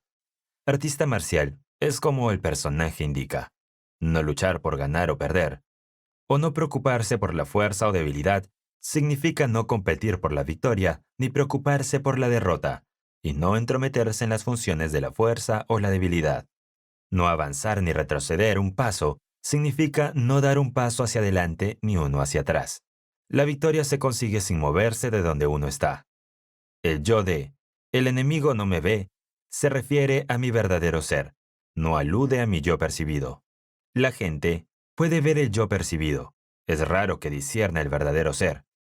Por eso digo, el enemigo no me ve. No veo al enemigo. Como no tengo una visión personal del yo percibido, No veo tampoco el arte marcial del ser percibido del oponente. Aunque diga no veo al oponente, esto no significa que no lo pueda ver justo ante mis propios ojos. Es una cosa singular ser capaz de ver lo que uno sin percibir el otro. Pues bien, el verdadero ser es el que existía antes de la división del cielo y la tierra, y antes de que nacieran el Padre y la Madre.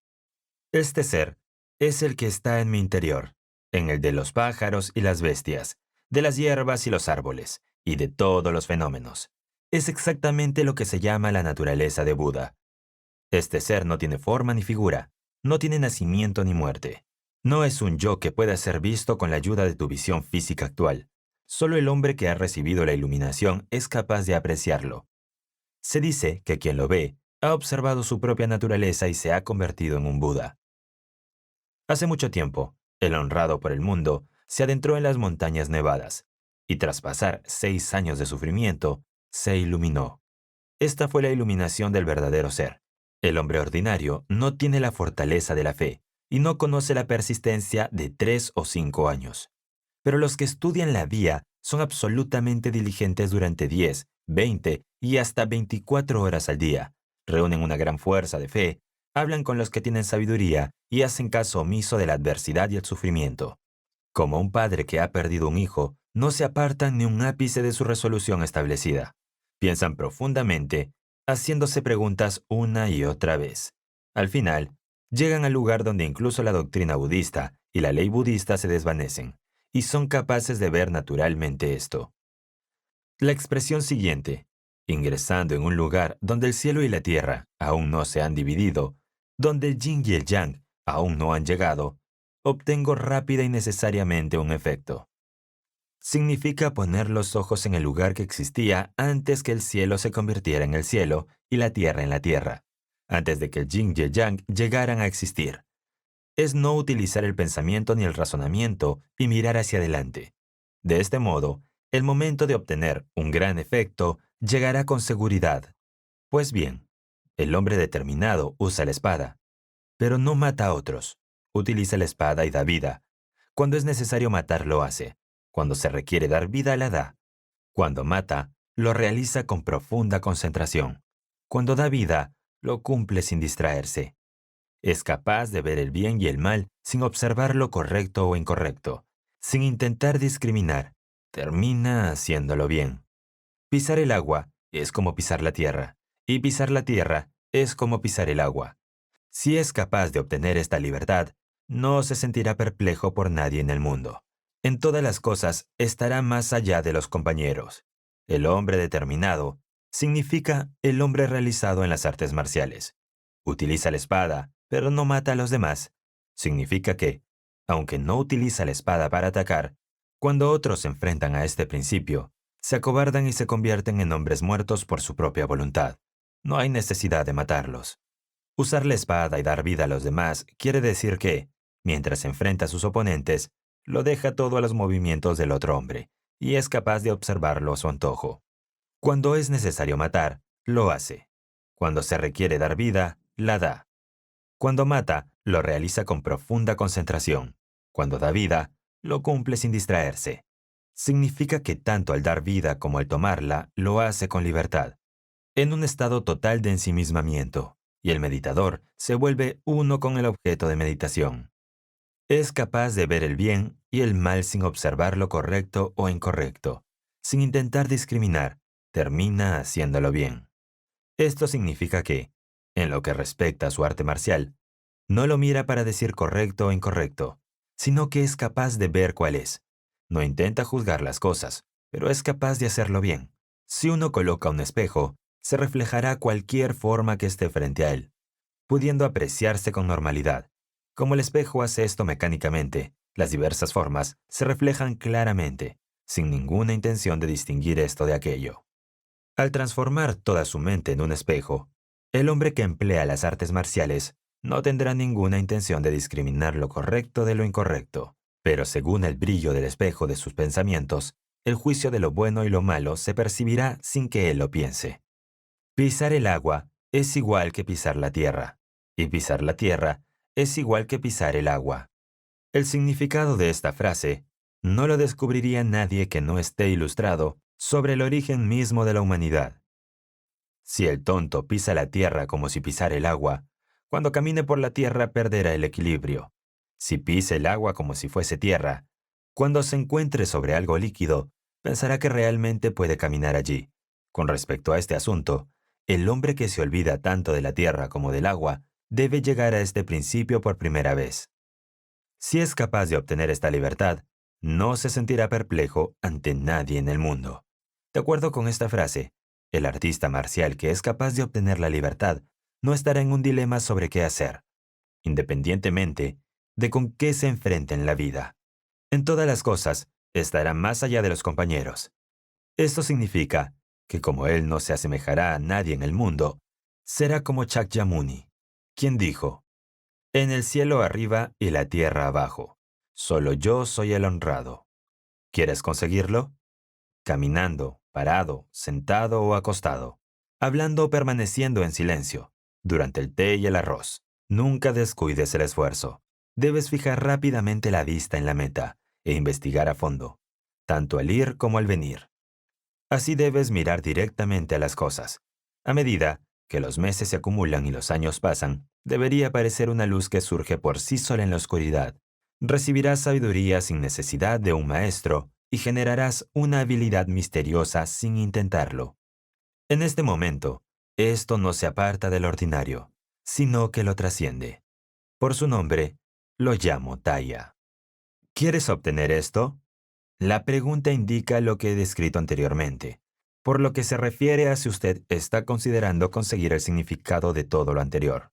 Caminar, detenerse, sentarse o acostarse, todas estas acciones reciben el nombre de las 4 dignidades. Todas las personas participan en ellas. Al hablar y al callar, hace referencia al momento en el que hablamos de cosas y no pronunciamos una palabra. Durante el té y durante el arroz, significa mientras se bebe té y se come arroz. Nunca debes descuidar el esfuerzo. Debes poner rápidamente el ojo en la meta e investigar a fondo, tanto al ir como al venir. Así debes mirar directamente a las cosas. Esta frase alude a que nunca debes ser descuidado o negligente en tus esfuerzos. Además, tienes que regresar constantemente a ti mismo. Debes fijar tu mirada en la meta e investigar profundamente estos fundamentos. Ve siempre de frente, considerando lo que necesitas para estar bien y advirtiendo lo que te llevaría a estar mal, mientras observas este principio en todas las cosas. A medida que se acumulan los meses y pasan los años, debe parecerte que una luz surge por sí sola en la oscuridad. Esto significa justo en ese sentido. Debes continuar con tus esfuerzos incansablemente, conforme avanzas junto al crecimiento de meses y años. La obtención que hagas por tu cuenta del principio misterioso será como encontrar de repente la luz de una linterna en una noche oscura. Recibirás la sabiduría sin un maestro. Significa que adquirirás esta sabiduría fundamental sin que te la haya transmitido un superior. Generarás una habilidad misteriosa sin intentarlo. Debido a que las obras del hombre común provienen de su conciencia, son todas acciones del mundo de los fenómenos creados, y están relacionadas con el sufrimiento. De igual manera, debido a que las acciones no creadas se generan a partir de esta sabiduría, solo ellas son naturales y pacíficas. En tal momento, significa precisamente lo mismo. Indica el instante en que se recibe la sabiduría sin necesidad de un maestro y se genera una habilidad misteriosa sin intentarlo. Esto no se aparta del ordinario. Sin embargo, lo trasciende. Significa que esta misteriosa habilidad sin creador no se genera de lo inusual. Dado que solo las acciones del carácter cotidiano se convierten en lo increado, este principio nunca se aparta ni se separa del ordinario, lo que no significa que las acciones ordinarias en el mundo de los fenómenos creados del hombre común sean totalmente diferentes. Por eso, se dice que esto no se aparta del ordinario, pero lo trasciende. Por su nombre, la llamo Taya. Taya es el nombre de una antigua espada china que no tiene comparación en el mundo. Esta famosa arma, adornada con joyas, puede cortar libremente cualquier cosa, desde el metal rígido y el acero templado hasta las gemas y piedras densas y endurecidas. Bajo el cielo no hay nada que pueda pararla. La persona que tenga esta misteriosa habilidad no creada no se dejará intimidar por el comandante de enormes ejércitos o una multitudinaria fuerza enemiga. Es lo mismo que decir que no hay nada que pueda impedir la hoja de esta famosa espada. Por eso, llamo a la fuerza de esta misteriosa habilidad la espada Taya. Todos los hombres están equipados con la afilada espada Taya, y en cada uno es perfectamente completa. Aquellos que tienen esto claro son temidos incluso por los maras, pero aquellos que no logran comprenderlo son engañados hasta por los herejes. Por un lado, cuando dos individuos con la misma destreza se enfrentan, no hay conclusión del encuentro. Es como la flor que sostiene Shakyamuni y la sutil sonrisa de Kashyapa. Por otro lado, levantar a uno y comprender a los otros tres, o distinguir las sutiles diferencias de importancia a simple vista, son ejemplos de ausencia ordinaria. Si alguien domina esto, te cortará rápidamente en 3 pedazos, incluso antes de que uno se haya levantado y los otros 3 se entiendan entre sí. ¿Cuánto más puede ocurrir si te encuentras con él cara a cara? Todos los hombres están armados con la afilada espada Taya, y cada uno la tiene completamente perfecta, lo cual significa que la reconocida arma, que nadie en la tierra puede parar, no se entrega solo a algunos hombres. Todos, sin excepción, están equipados con ella. No es inadecuada para nadie y está íntegramente entera. Esto es un asunto de la mente. No nació con tu nacimiento y no morirá con tu muerte. Siendo esto cierto, se dice que es tu rostro original. El cielo no es capaz de cubrirlo. La tierra no puede sostenerla. El fuego no logra quemarlo, ni el agua humedecerlo. Ni siquiera el viento puede penetrarlo. No hay nada en la tierra que pueda detenerlo. Los que comprenden esto bien son temidos incluso por los maras, pero quienes no pueden entenderlo son engañados hasta por los herejes. Para la persona que es claramente iluminada respecto a su rostro original, no hay nada en el universo que oscurezca o limite su visión. Por lo tanto, no existe ningún medio para poner en práctica el poder sobrenatural de los maras. Como tal persona ve hasta el fondo de sus propias intenciones, los maras le temen y evitan. Dudan en acercarse. Por el contrario, la persona que está oscura y perdida en lo que respecta a su rostro original, acumula cualquier cantidad de pensamientos confusos y engañosos, que luego se le impregnarán. Los herejes son capaces de engañar y estafar a una persona así. Cuando dos individuos con la misma capacidad se enfrentan, no hay conclusión del encuentro. El significado de esto es que si dos hombres que han ingresado en su rostro original se desafían y cada uno desenvaina la espada Taya para combatir, sería imposible llevar el asunto a una conclusión. Si uno se preguntara sobre esto, podría compararse con el encuentro de Shakyamuni y Kashyapa. Shakyamuni sosteniendo la flor y la sutil sonrisa de Kashyapa. En la reunión del pico Gridrakuta, cuando Shakyamuni estaba a punto de morir, sostuvo un único loto rojo. Se lo mostró a 80,000 monjes y todos ellos permanecieron en silencio. Solo Shakyapa sonrió.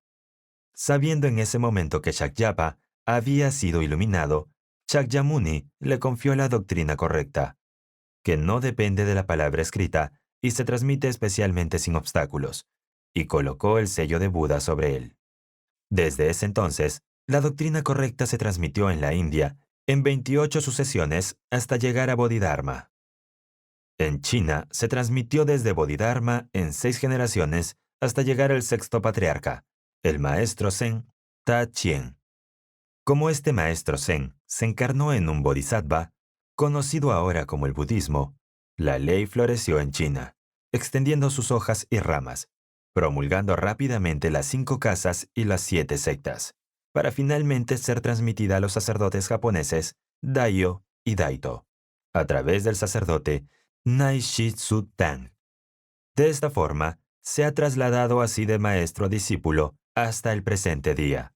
La doctrina de sostener la flor, la sonrisa sutil, es decir, de alcanzar y desentrañar mediante conjeturas, hay que beber el aliento de todos los Budas mientras se traga la propia voz. Aunque realmente no hay manera de expresar este principio, Si se exige su interpretación, uno podría invocar el ejemplo de tomar agua de un recipiente y verterla en otro, de modo que las aguas se mezclan y ya no pueden distinguirse. Este es el momento en que los ojos de Shakyamuni y Kashyapa se encuentran y se convierten en uno. La relatividad no existe. Entre los artistas marciales, de todas las disciplinas, hay solo uno entre mil que ha captado el significado de sostener la flor, la sonrisa sutil. Sin embargo, si uno tuviera la más firme de las intenciones y quisiera realmente comprenderlo, tendría que disciplinarse durante otros 30 años. Equivocarse en esto no sería simplemente una cuestión de no dominar las artes marciales. Se entraría en el infierno como una flecha lanzada desde un arco. Es algo verdaderamente aterrador. Levantar uno y entender los otros tres significa que, en cuanto se muestra una parte, se entienden inmediatamente las otras tres. Distinguir sutiles diferencias de importancia a simple vista. Esto hace referencia a la función del ojo, a la medición que éste realiza.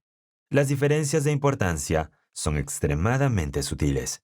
El hombre que es capaz de medir con la vista cualquier peso de oro y plata, sin equivocarse en lo más mínimo, es una persona inteligente y hábil. Estos son ejemplos de inteligencia común. Lo que significa esta expresión es que tales personas habilidosas son ordinarias y pertenecen a la multitud. Por lo tanto, no hay nada especial en ellas. Si alguien ha dominado esto, te cortará rápidamente en 3 pedazos, incluso antes de que el uno haya sido levantado y los 3 comprendidos.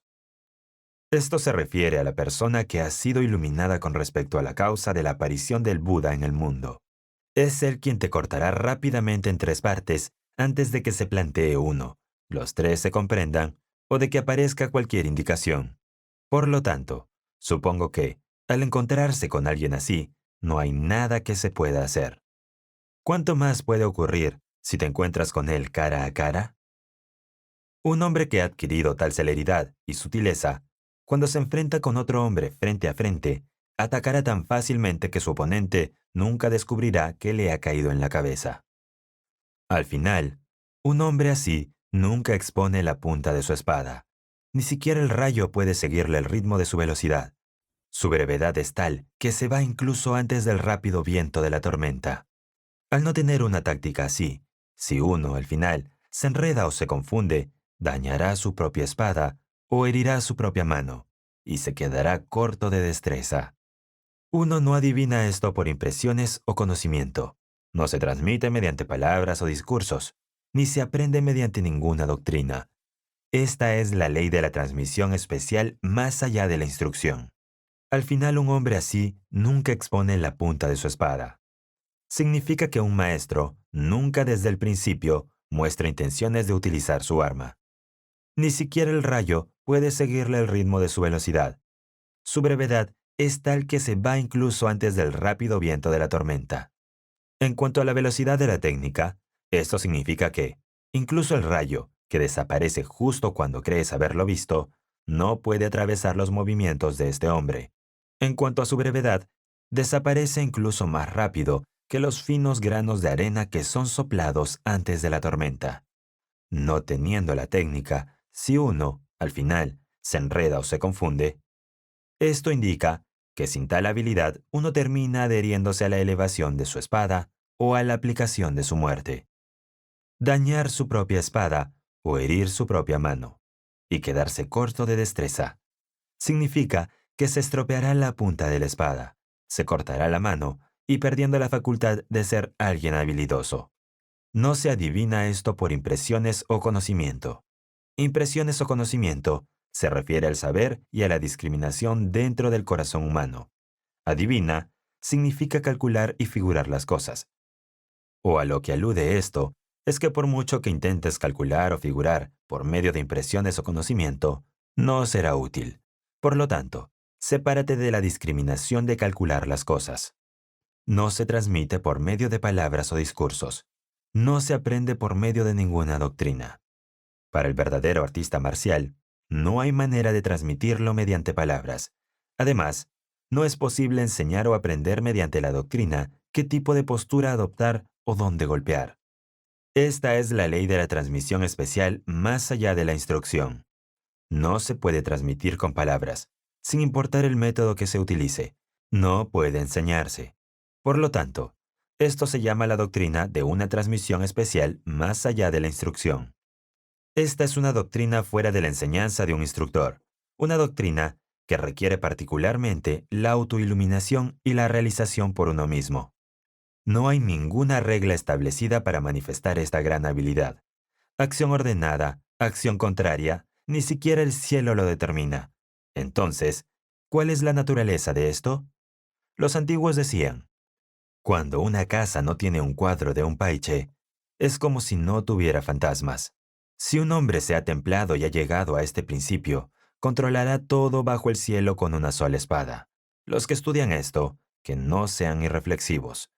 No hay ninguna regla establecida para manifestar esta gran habilidad.